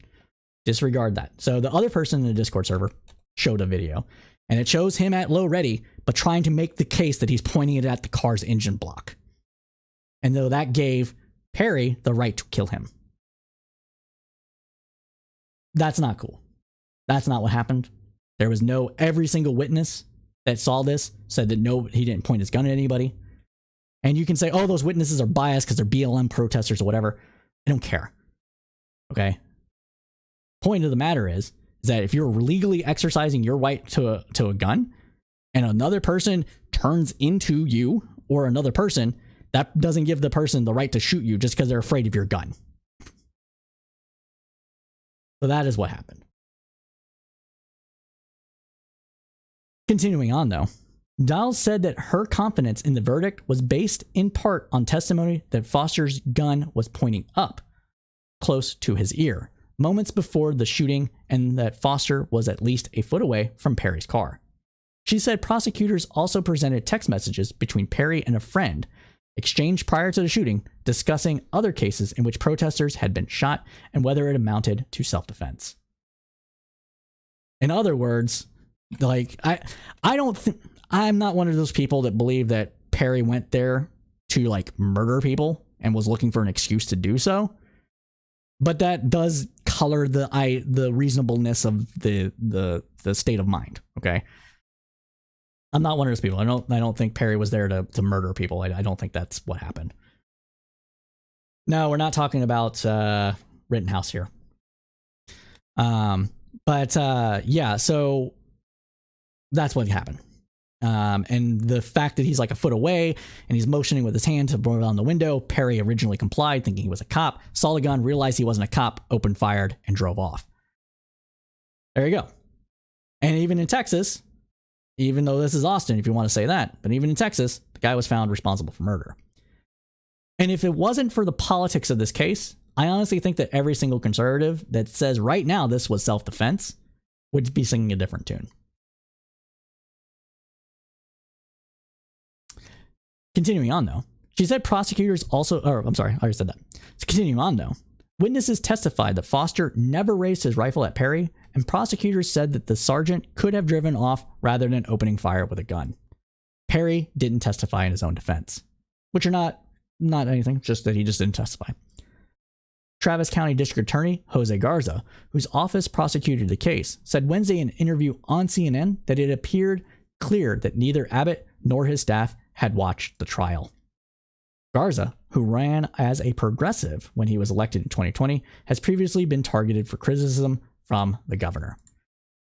This George Soros-backed DA is coming for the right wing people, and they're coming for you, has been the argument against this guy the entire time. And this is what I'm talking about when I say that people are doing things that break down trust in society. This is one of those instances. If there was trust here, that's what should happen. Okay. I do see y'all's comments, so I'm going to get to them once I can go through them real quick. So let's see this. I've responded to most of Tyler's comments. So yeah, and Tyler, I apologize. It wasn't you. It was another person on the server. I was getting you confused because I was debating both of you. So I apologize for that. I don't know what point you were saying that's a poor description, but I disagree. So we'll put that. Oh, Perry told, and Nikki. Yes, this is important. So Nikki said that Perry told the police that he was afraid that Garrett was going to point his gun at him. So there you go. That was also in the policing report. So that's that. The witness tampering allegations by the DA will probably give Abbott enough political cover to pardon. Voidier decides the case in I don't know what witness tampering you're talking about. I haven't seen those accusations actually, NL, so if you could give me, that would be good to know. I don't know if I just don't know anything about it, so I can't really comment on it. Sorry. And V Radio, I don't know what your comment is referring to, but yeah, that's pretty sketchy, so sure. All right. Give it a few seconds for the comments to catch up with where I'm at. Drink some water here.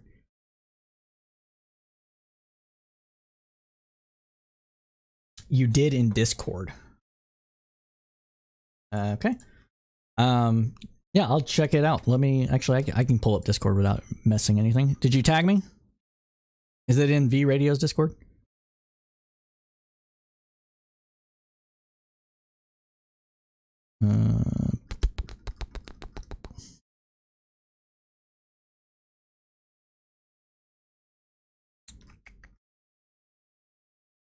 Austin homicide investigator accuses Travis County District. Oh, okay. I don't know anything about the Texan. Okay. Well, let's go ahead and put this up. We'll do some React content to this right now, and maybe this has legs. So thanks. You guys can see this? All right. Detective David Fergit accuses District Attorney Jose Garza of witness tampering in the indictment of Sergeant Perry for murder. Okay. In an affidavit filed Tuesday, Austin Police Department Detective David Fergit went to blows with Travis County District Attorney Jose Garza over his alleged tampering with Fergit's testimony in the prosecution of Army Sergeant Daniel Perry. Last month, a grand jury indicted Perry for charges including murder. Wait, what was this? Hold on. Oh, this is from 2 years ago. Do we have any updated information on this?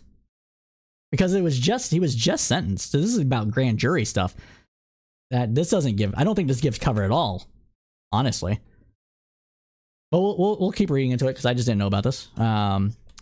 So in 2021, Perry was charged. Grand jury indicted him murder, aggravated assault, and deadly conduct after he shot and killed Garrett Foster, a former Air Force mechanic who was protesting in downtown Austin at a Black Lives Matter demonstration on July 25th of 2020. Forget who is spearheading the investigation into the incident is questioned. Insisted that Garza quashed expulsory evidence he planned to provide to the grand jury. He indicated that the witness statements gathered by Foster's relatives and their lawyers were inconsistent with prior interviews and video portions of the incident. With respect to charges of threatening intimate bodily injury, Fergut and has also planned to say that the complaining witnesses never once suggested that Daniel Perry had threatened her by purposely driving into his vehicle in her direction. Okay, yeah, this is grand jury stuff. It's useful, I know, but I don't think it's pertinent to this. I don't think this is pertinent to this case because grand jury testimony, really the DA only shows their side of the stuff, what they believe to be the evidence. They don't even have to, they're not even required legally to show every single thing of evidence, point of evidence to a grand jury. They only need to show evidence that they care about to the grand jury in order to, say that, hey, this can go to trial or there's enough evidence into this to go to trial. If they held that from the defense and the like during trial, that would be one thing, but I haven't seen any indication that that's what it was. So that's that. And then Steele is asking me, quote, do you think these protests have helped their cause or harmed them? In general, I think the Black Lives Matter protest has helped, but the riots have not. I disconnect the two because not every protest has been turned into a riot and not every riot was because of one of the protests. So I'm going to split those. And there's been instances of where the police escalation of the incidences actually helped create the environment that turned into a riot. There was one, I believe it was I want to say it was New York, where the police basically corralled everybody into a single corner rather than, separating them. And then that created a panic in the crowd, and the crowd ended up, doing a bunch of things. I think that was in New York. I really do.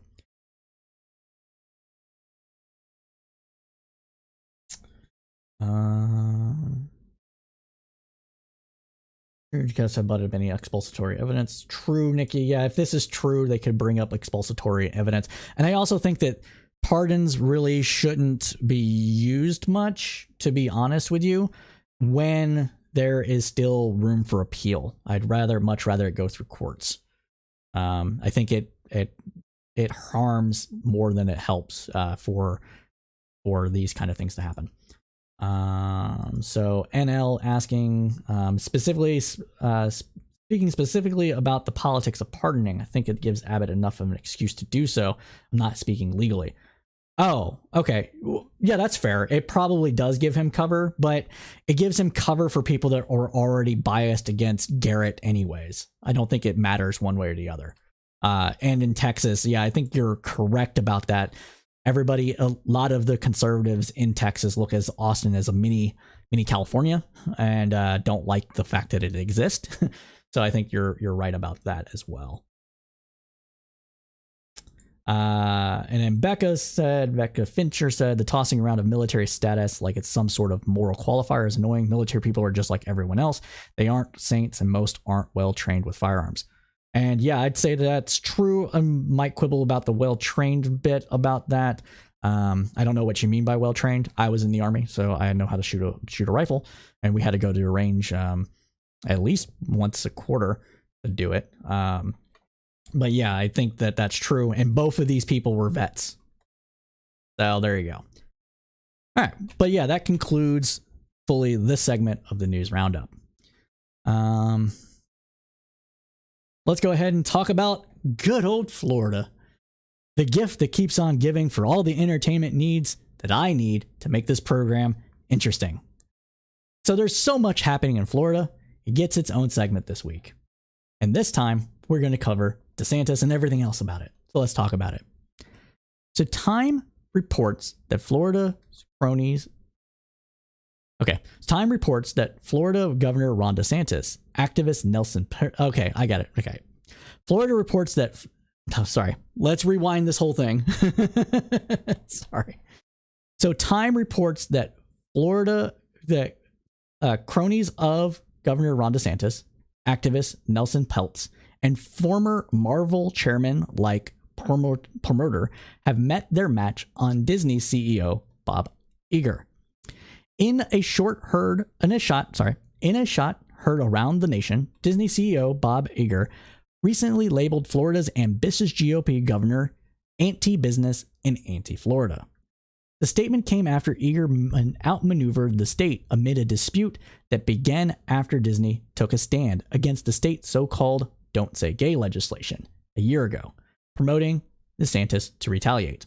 We covered this a year ago. You can still find it on there. The video is called the battle for the most woke place on earth. I thought it was a cute little title.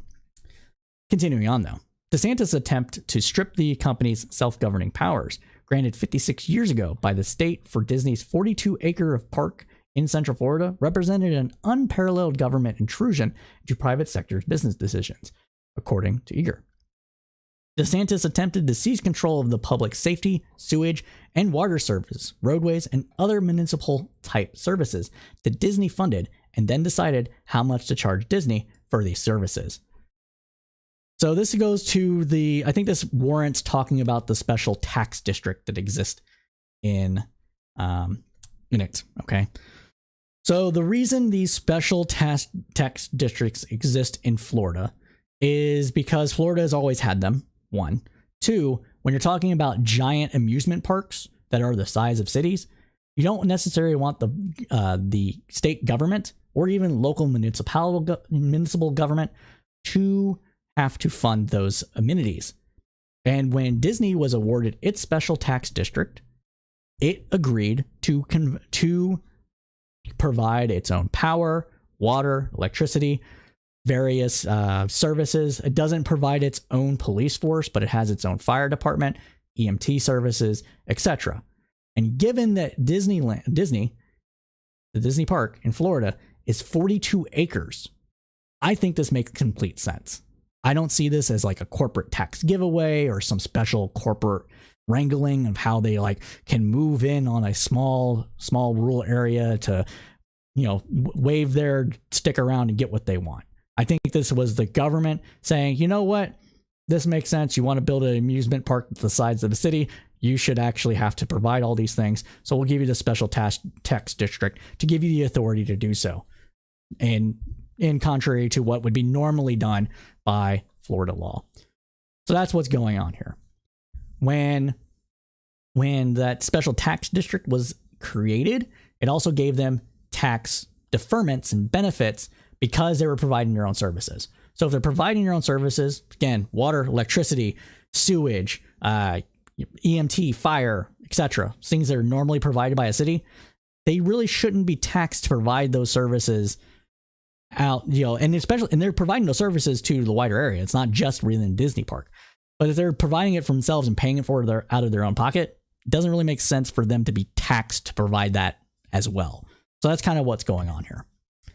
When DeSantis went and challenged the special tax district, they would have taken control of all of that, charged Disney Park for those services, and also raised the amount of tax liability that the county itself would have had to take in.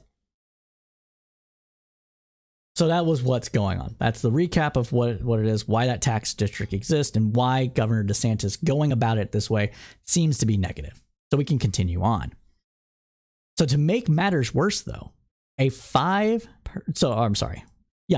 let's recap here. So DeSantis attempted to seize control of this public safety, sewage, and water services, roadways, and other municipal type of services that Disney funded, and then decided how much to charge Disney for these services, like we were saying. To make matters worse, though, a 5-person politically driven board was to be given the oversight of the municipal district. In other words, Governor DeSantis was using the power of the state to go after a political enemy in violation of the First Amendment. Okay. Do you think that's right? Do you think hearing that makes DeSantis a less problematic character than Donald Trump? I don't. Now, these appointments included the wife of the state GOP chair, who is a long-standing critic of race relation history, a Christian nationalist, and a person who believes that the tap water can turn people gay. It's making the frogs gay. It's making them gay. But before the governor's plan could take effect, Iger had already finalized a legal agreement with the soon-to-be dissolved Prior Oversight Board. The obscure agreement that was invoked by Disney renders the new bond's power essentially obsolete because of a property law known as the Rule Against Perpetuities. It states that the expiration date of that agreement is set for, quote, 21 years after the death of the last survivor of the descendants of King Charles III, King of England, living as of the date of this declaration. Oh my God, that is hilarious. Oh man. I'm going to read that again. So the expiration date for this new agreement that was written before the new board would take over said that 21 years after the death of the last survivor of the descendants of King Charles III, King of England, living as of the date of this declaration. What does that mean? Well, it means that Harry and Meghan Markle's child has to be dead for 21 years in order for this to be null and void. So we're talking what? Another 120 years? Man, yeah, that's right. Nikki, you are correct. Delicious. Am I right? Yes, that is hilarious. That is fucking hilarious. So Ron Perry, a member of the board that was appointed by DeSantis, said that, quote, this essentially makes Disney the government. This board loses, for practical purposes, the majority of its ability to do anything beyond maintain the roads and basic infrastructure. Oof. Chef's kiss. Leave it to a company that's been able to wrangle hundreds of years of intellectual property protection from government after government after government, lobby after lobby, to figure out a way to exist as its own legal entity, as a special tax district in the state of Florida for another 120 years or so. You hate to see it. You love to see it. It depends, honestly. Again, personally, I don't think the special tax district here is anything that we should be actually concerned with. This entirely made sense. It wasn't extra governmental powers being given to an entity that is at the detriment of the citizens of the area. So I think that this masterful play of legal wrangling that Disney pulled off is not only good, but funny at the same time.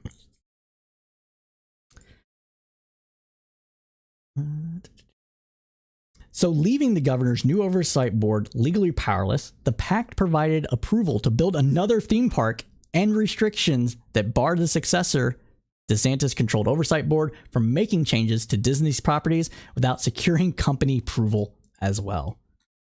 Chef's kiss.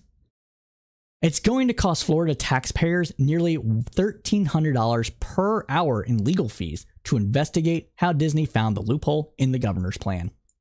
The Associated Press reported yesterday on the DeSantis' latest move in the ongoing battle. So supervisors of the Central Florida Tourism Oversight District that was a poor thing. So that ends one segment up here. Now we're going to move on to another thing with DeSantis and the smattering of things that are going on in Florida. So the Associated Press has reported yesterday on DeSantis' latest move in the ongoing battle.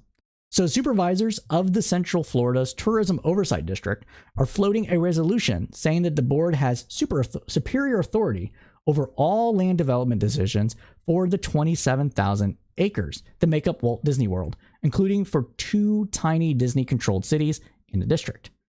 The board is set to vote on the resolution next week. The proposal comes 2 weeks after board members say that their Disney-controlled predecessor pulled a fast one by stripping the new board of most of the powers before DeSantis's hand-picked members could take the seats. But experts say that the latest proposal resolution won't impact the previous board's agreement with Disney. Quote, "This is about the districts controlled by the government appointees passing a law that its land development rules prevail over the rules of the city, which are still controlled by popular vote, made up entirely of Disney voters." Jacob Schumer, an Orlando attorney specializing in local government and land use, said in an email. 2 tiny cities fall within Disney's district. According to the 2020 census, Bay Lake had 29 residents, and Lake Buena Vista had 24.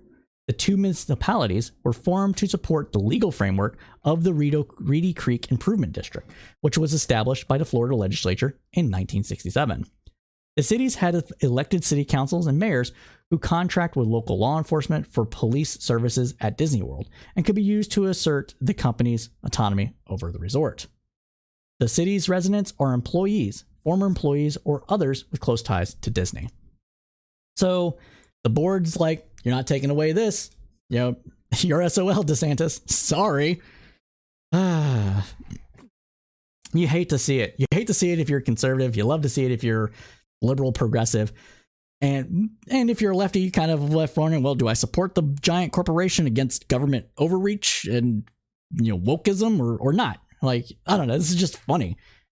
Don't you think this is just funny? I think it's hilarious. I truly do. So yeah, let's look at that. So 2 municipalities were formed to support the legal framework of the Reedy Creek Improvement District, which is the special tax district for Disney World, which was established by the Florida legislature in 1967. The cities have elected city councils and mayors who contract with local law enforcement for police services at Disney World and can be used to assert the company's autonomy over the resort. So yeah, so it's basically Disney can't be given its own police force, so we have to have this board, this little town, these 2 little towns that can have their own police force, and then they can contract out police and get in there. That's why it's there. So yeah, that's funny. No, Steel Stargazer, that does not make Disney immune to criminal activity within their domain. They still have to file all the rules and regulations of the state.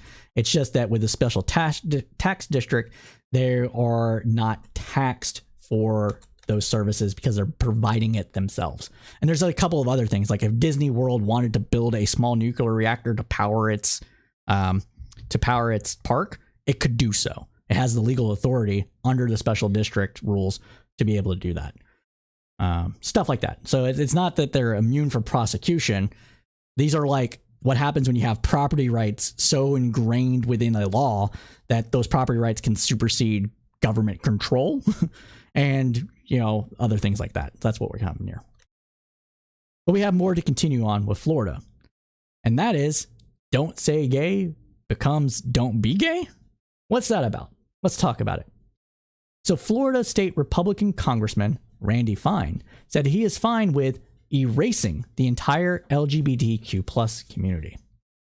He said that while defending his proposal drag ban for minors in a Wednesday legislative hearing, according to a report from LGBTQ Nation, quote, "The question is not why do I want to run this bill," Fine said in a Wednesday hearing. "The question is why are there people in the world so determined to push this on children? Because if you weren't doing that, this bill wouldn't exist." No, we know that's bullshit because there's been bills passed across the entire country before people were even trying to teach about queer people in school. So no, don't lie. Just be honest about it, man. So Fine's bill would ban minors from seeing any, quote, adult live drag show that, quote, appeals to a purent, shameful, or morbid interest. He has previously said that child-accessible drag events are gateway propaganda to trick children into identifying as trans and getting mutilated. Typical right-wing bullshit when it comes to this stuff. Typical, typical, typical. This is despite the fact that genital surgeries aren't performed on youth. Opponents say that his ban targets the LGBTQ community. In response to this accusation, Fine said during the hearing that not all gay and lesbian people want to target children by exposing them to drag. Quote, I find it stunning that in order to justify that community, you have to stand up and demand that children be exposed to this, he said. Some LGBTQ people are the ones that are saying that this definition of drag applies to them. Well, if it means erasing the community because you have to target children, then damn right, we ought to do it. Okay, need to talk about this a little bit. Drag, whether it's child-friendly or not, in of itself, is not sexualization. You can say it's caricatures, you can say it's performance, you can say it's over-the-top performance. But to say that it is sexual, I think you're wrong. Continuing on, though. Fine's bill says that letting kids see drag constitutes an immediate, serious danger to the public health, safety, and welfare of children, which is just asinine. Seeing a man dressed like a woman isn't any serious danger to anybody. It's really not. Tell me how seeing a man in a dress is going to endanger somebody. I want to know. Tell me. His bill would allow Florida government officials to revoke the operating license of any lodging or food service business that admits a child to a, quote, adult live performance. An adult live performance is defined by any act that, quotes, depicting or simulating nudity, sexual conduct, sexual excitement, and lewd conduct, or the lewd exposure of prosthetic or imitation genitals or breast, in a way that, quote, predominantly appeals to prurient, shameful, or morbid interest, is patently offensive to prevailing standards in the adult community of what's appropriate for children, or is without serious literacy, artistic, political, or scientific value to a child. So this or statement bans every kind of drag show that a kid could attend that even isn't sexual in nature. This would prevent the existence of, for example, Drag Queen Story Hour, which by and large, I can't say for everything because there might be one or two crazy examples of this happening, or a dozen or whatever. Point is, the majority of it's not this way. But by and large, is just people dressed in drag reading books to children. It would prevent that because it says without serious literary, artistic, political, or scientific value to a child, and is patently offensive to prevailing standards in adult community of what's child appropriate. It's written so broadly and so vaguely that it would ban all drag. All of it. Doesn't matter what kind of drag it is. It would ban it all for child consumption. Which he should just come out and just say drag isn't for kids. Just ban it that way. Make it simple.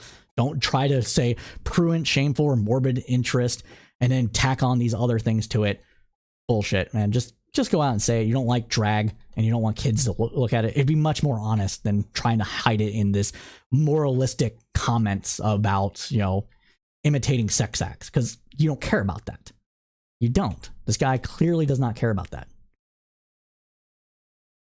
Doesn't care. Continuing on. He also said his bill would not forbid children from going to Hooters, a so-called restaurant where scantily clad women serve food and alcohol, Florida's Voice reported. Would not forbid going to Hooters, but would forbid drag. Right, so your problem is with queerness, not sex. Got it. Thanks, buddy. Businesses that allowed kids to see any kind of drag, as we just said, could be fined anywhere from $5,000 and $10,000 for their first and subsequent offense, respectively. A person who admits a minor into such a performance could also be charged with a third-degree felony. Again, for any type of drag performance, as previously stated. Fine's bill would codify State DeSantis's attacks on venues that host all-age drag events as well. In February, the Florida Department of Business and Professional Regulation filed a complaint against the Orlando Philharmonic Plaza Foundation, Incorporated, and threatened to revoke its license after alleging that a drag queen Christmas show it hosted It's so wordy. So let me rewind. Okay.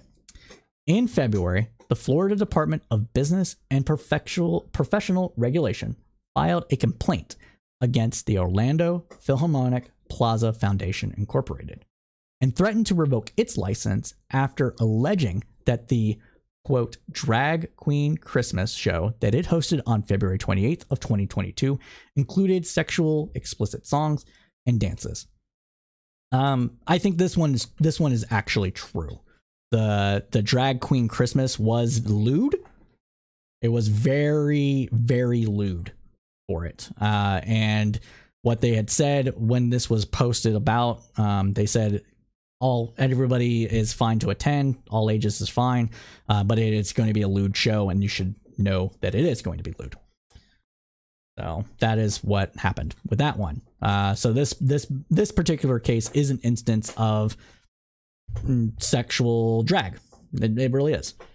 But if you are for parental rights of when a kid should or should not be exposed to various forms of anything, if it's not, obviously we don't want child abuse to happen, but I don't think most people would say having the sex talk with your kid is child abuse, then this should be permissible, as long as the parent gave they're okay. Continuing on, though, the accusation was notable considering that DeSantis' own undercover agents who attended the performance reported no lewd acts. A month ago, Fine wrote via Facebook, quote, "The battle for our children begins today. I have filed an HB 1421, which bans the mutilation of children in the name of radical transgender theory. Bans Florida citizens from having to pay for these procedures or for other non-minors, and gives those tricked into this fraud 30 years to sue those who did it to them. I have also filed HB 1423, which will protect our children by ending the gateway propaganda to this evil drag queen story time. I relish the battle ahead." On Wednesday, Fine said on Facebook that the bill would ban the city of Melbourne from welcoming drag queen adult entertainers from grooming our children at its annual Space Coast Pride Festival and parade in September. At the Wednesday hearing, Democratic Representative Kirsten Arrington spoke against Fine's drag ban, stating, quote, "There is no need for this bill except for it to be an attack on a specific community that we keep attacking again and again." And I believe she is 100% correct on that. So we've got some comments in here, so we're going to address some of this. Have I spoken to a detransitioner? No, I have not, and I don't know if it's relevant necessarily to this segment. But that is my opinion on that, and I have not done it. V Radio says that drag is not for kids. Fine, you can have that opinion. I don't agree. I believe that there are some drag that isn't appropriate for children, some drag that is appropriate for children. And honestly, Drag Queen Story Hour is perfectly fine. We've had this debate already, so you know my opinion on that.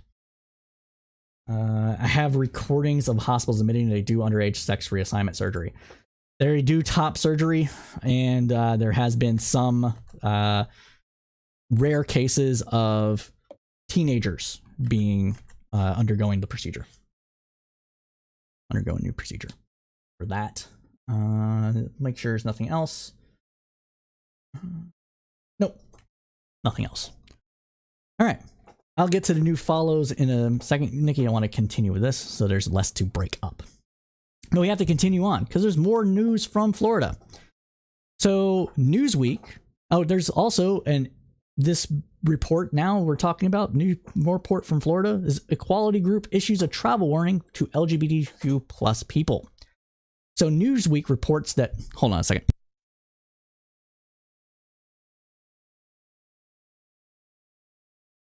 Sorry about that. My dog is chewing bone in the background, and I had to take care of that. All right, let's start this over. I asked my wife to take care of it. Thank you. All right, let's start this over. So there's an Equality Group issue a travel warning to LGBTQ plus people. So Newsweek reports that an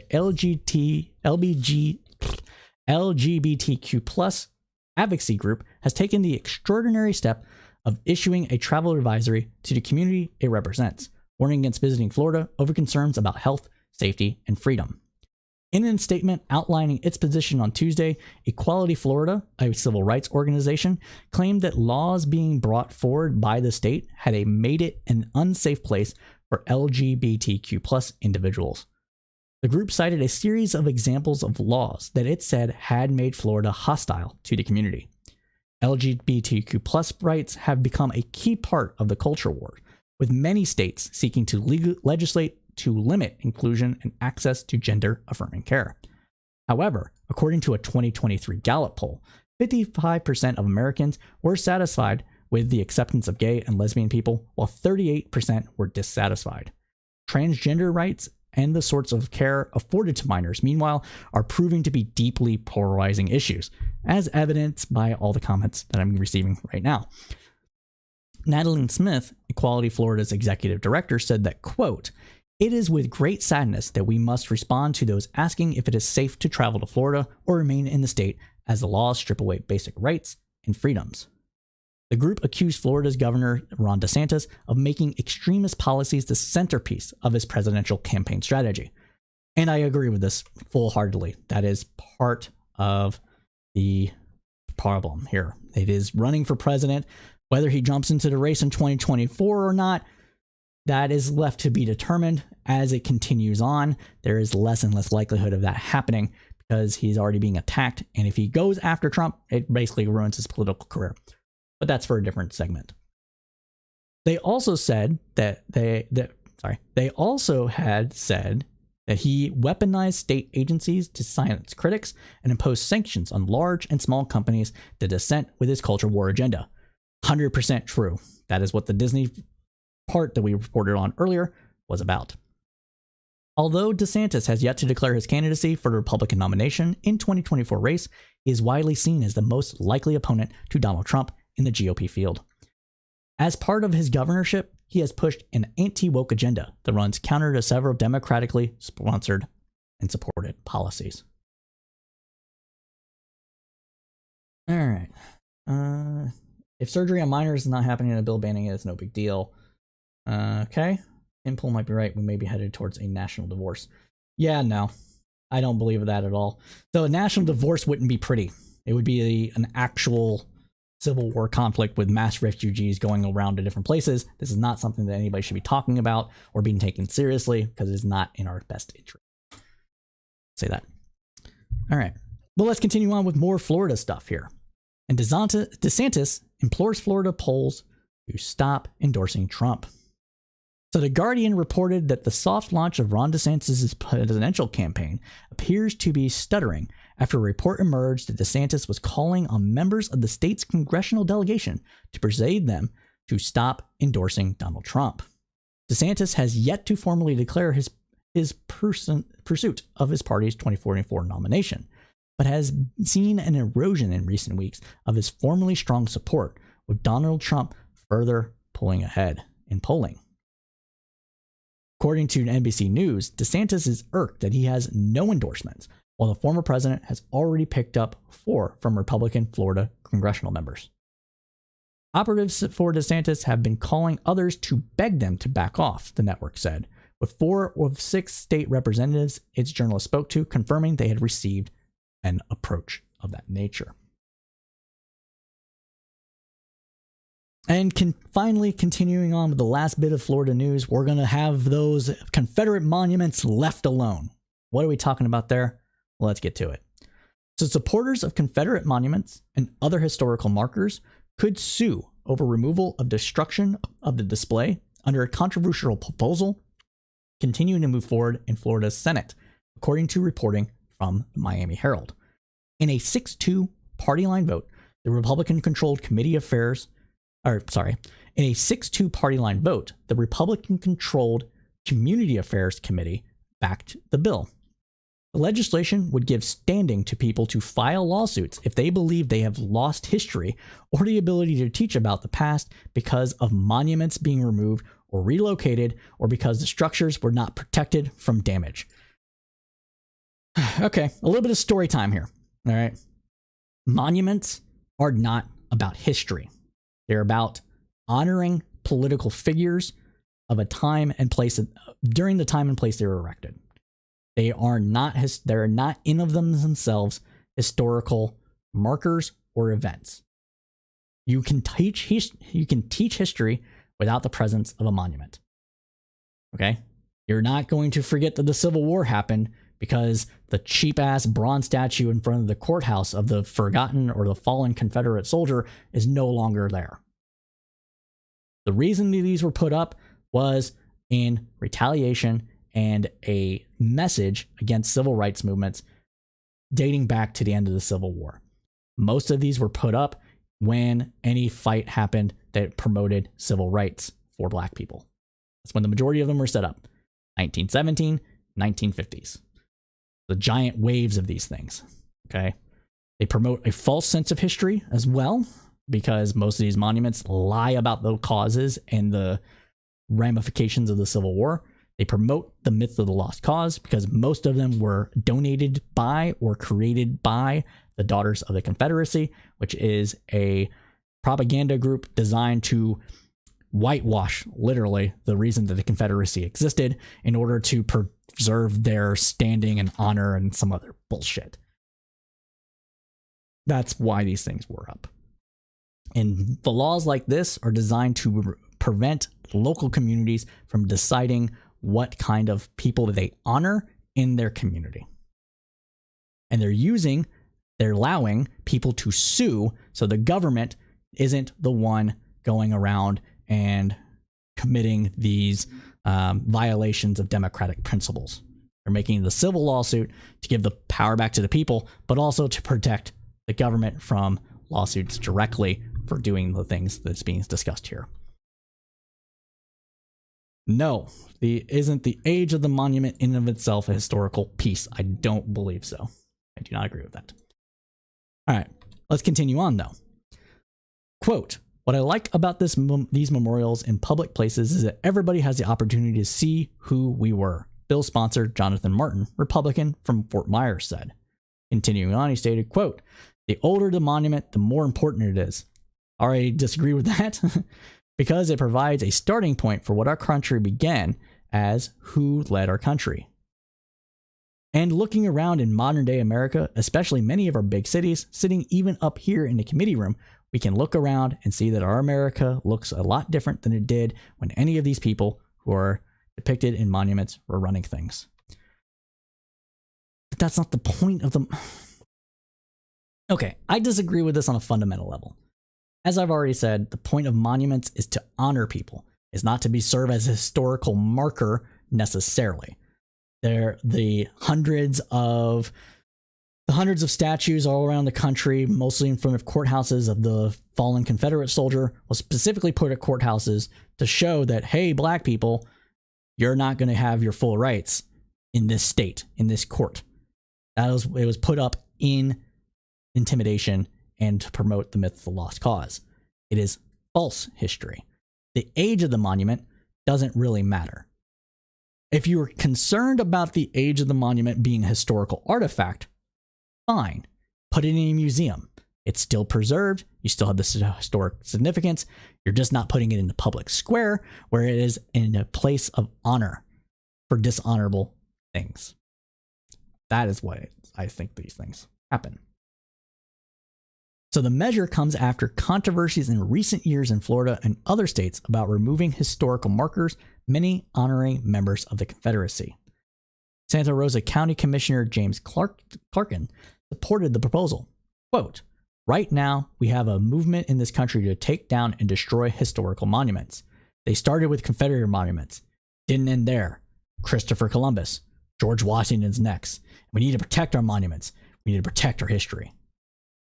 We're not destroying history with removing these monuments from the public square and putting them in a museum or whatever else happens to them. It's not destroying monument. That's not destroying history. It is rectifying false history in some regards and showing that we no longer honor the people that these monuments were erected for. I think this would be perfectly understandable if if we had a couple of in the public square on government grounds, some monument to Stalin or a monument to Hitler, a monument to other people that every American agrees is a baddie. or a bad guy.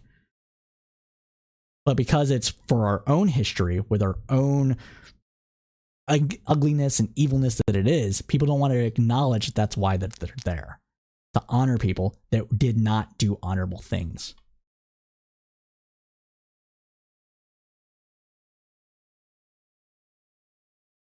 But Democratic State Senator Rosalind Osgood pointed out that many markers were erected after the Civil War and during the 1950s and 60s in defiance of civil rights movement. Correct. Quote, I'm hoping that we'll get to the point where we can have some real tough conversation to understand why different groups feel different ways about certain things. Osgood, who is black, said. Continuing on, they stated, quote, people that look like me really are offended by a lot of the Confederate monuments, end quote. The bill would apply to a wide range of items, including plaques, statues, markers, flags, and banners that are considered permanent displays. Quote, dedicated to historical persons, entities, events, or series of events, and that honors or recounts the military service of any past or present military personnel or the past and present public service of a resident of the geographical area. Yes, but even here it says honors or recounts, honors. They know what it is. It's to honor these people. That's what it's for. People responsible for damaging or removing monuments or memorials would be open to civil lawsuit, including a threat of increased damages known as tribal damages and punitive damages. The measure would allow monuments and memorials to be relocated, but only to areas that have similar prominence and access to the public. In other words, not allowing it to go to a museum where it belongs. So yeah. So there's a little bit of a story time here. In Austin, I was part of a group called Deconfederate Austin. That group was started after the Black Lives Matter protest in 2017, after Heather Heyer was killed at a BLM protest. That group's goal was to, what it said, Deconfederate Austin. Remove monuments, plaques, and other things from that were controlled by the public, so by the government, and put them into places, just removing them from there. There wasn't a standard care about what they were done with afterwards. The leader of the group preferred to have them move to a museum and then put it into greater historical context rather than destroying them. But what ended up mainly happening is that a bunch of streets got renamed, schools got renamed, and the like. And there was a effort to remove a plaque from the Texas State House that was donated by the Daughters of the Confederacy. Again, that group was designed and set up to promote the myth of the lost cause. They owned that plaque, so they just said, hey, if you're going to get rid of it, you have to give it back to us, whatever. And we're like, yeah, that's fine. So there you go. So yes, that is what was going on, and that is how I feel about this on a fundamental level. To answer some of the questions in here about older monuments that are from antiquity and are the wonders of the world, no, you're not going to take those down. Those have historical significance. They don't have historical significance because they are old. They have historical significance because they're the only thing that exists like that. You can't destroy the Sphinx because there's the only one Sphinx.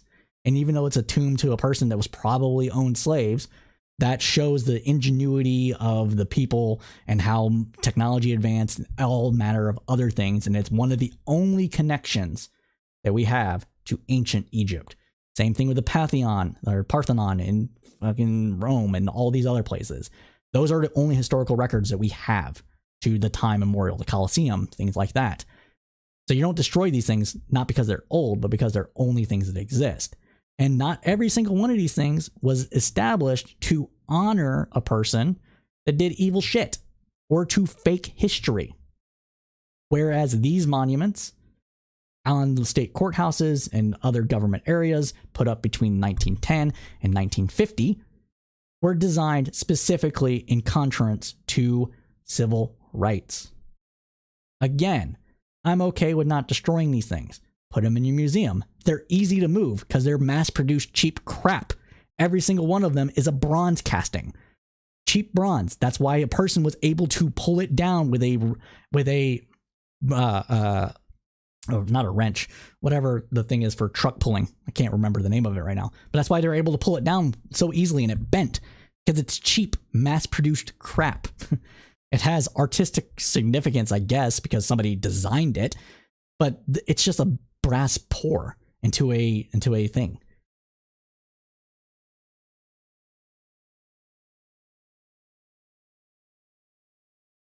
Yeah, NL, I don't care. I don't care that it was taken down. I don't care it was moved. Was it destroyed? No, it was moved to a museum. It was moved from a place of honor to a place of historical relevance. The statue of Lenin in Seattle, Tam, is on private property. I know exactly what you're talking about. It's not the state doing it. It's a private property doing it. There's a, oh God, what is it? Crazy-eyed Confederate monument. I think it's in Texas. Robert, was that Lee? Yeah, the statue of Nathan Bedford images. So this crazy, pull it up here. So this one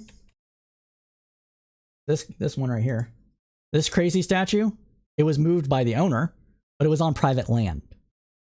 So the government has, it's not a government honoring the person. This is a private owner displaying it on their private property. There's nothing the government can do about that. And so but the owner chose to move it to protect it. That's the same thing with the Lenin statue in Seattle, not on government property.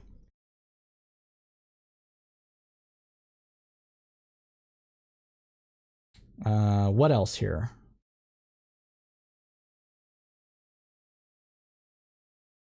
Yeah, I disagree. Steel Stargazer, we don't need historical monuments to teach and not forget. We need, they can be in the museums to do the same thing, as well as written history. They're not going to get destroyed. They don't need to be in a public square of honoring significance. I disagree with that. I think the statue you're talking about is the one where it has the slave and the Native American kind of groveling at Lincoln's feet. So that was moved. That's the one you're talking about. That was moved to a museum. It was not destroyed. That's fine. All right. I think that covers all the comments for this segment. So yeah. So that, my friends, concludes our segment about Florida. Now, if you're one of the new people here, you don't know that we like to end our news roundup with some news of the weird. And this news of the weird is especially interesting. And hopefully it doesn't get me blocked on Twitch. Let me show it. So hold on, I'm getting it set up here because I had to close it out because it was forever loading, causing my computer to lag. So what we're talking about right now is a weird thing coming out of China with lingerie and modeling. And this is a report from the New York Post. So what's going on? Well, male models are supporting China's live stream lingerie industry by wearing bras, brasiers, and other type of lingerie. Chinese live stream fashion companies are swapping out female lingerie models for male models because China has banned women from modeling undergarments online. Companies that feature women in scantily clad looks have a history of being shut down for violating China's laws against spreading obscene material online, and companies don't want to lose out on potential revenue. The modeling online of lingerie is a thing that's particular to China because it shows what it's going to look like on the female form. And it's kind of like a QVC kind of thing where you go online, you see the model in the lingerie, and you get to know what it looks like and picture yourself in it. Call it a day. Order now. While supplies last. So several companies, because of this law, have live stream videos now featuring men wearing an assortment of looks, including push-up bras, tight-fitting corsets, and lace-trimmed nightgowns. We'll move over to a video of that here in a second. Hopefully, yeah, because we got an ad here.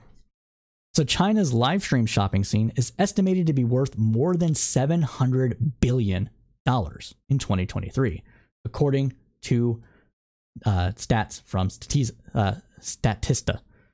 It's unknown how long the loophole will continue to work, as China is cracking down on effeminate depictions of men in media as well. So we'll go over to this in a second so you can see just what we're talking about. There we go. So we have this lovely model showing off a baby blue lingerie piece. This one is wearing a white one, and I have it muted on purpose. And oh, look at this nice black ensemble. Look at that. That's cute. That's very cute. It's amazing. The free market will provide, everybody. The free market will truly provide. All right, so I thought that was fun. And then we have another story of our News of the Weird segment, and this one is about AI combining with old technology. So Furby, the little plush animatronic thing that repeated words back at you, and us older millennials had so much fun teaching swear words, was undoubtedly one of the creepiest toys in the 90s, and the dead-eyed robots are finding new ways to horrify us 25 years later, according to Sky News. In 1998, they were pitched as an interactive pet without the mess that comes from live pets. The toys used a combination of sensors and software to develop new behaviors over time. They could detect things like being picked up, being stroked and petted, and communicated with each other in their own language before eventually learning some English phrases. Now, the true potential of the Furby has threatened to be unleashed by a computer science student who has hooked one up to ChatGPT.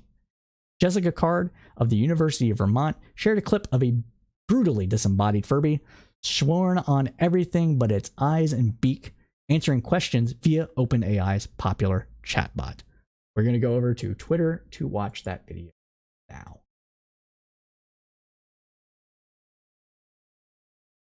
It's so nice to meet you. I am Furby. What would you like to talk about? Was there a secret plot from Furbies to take over the world? I'm thinking about what you said. Oh my god, that's so funny. Almost done.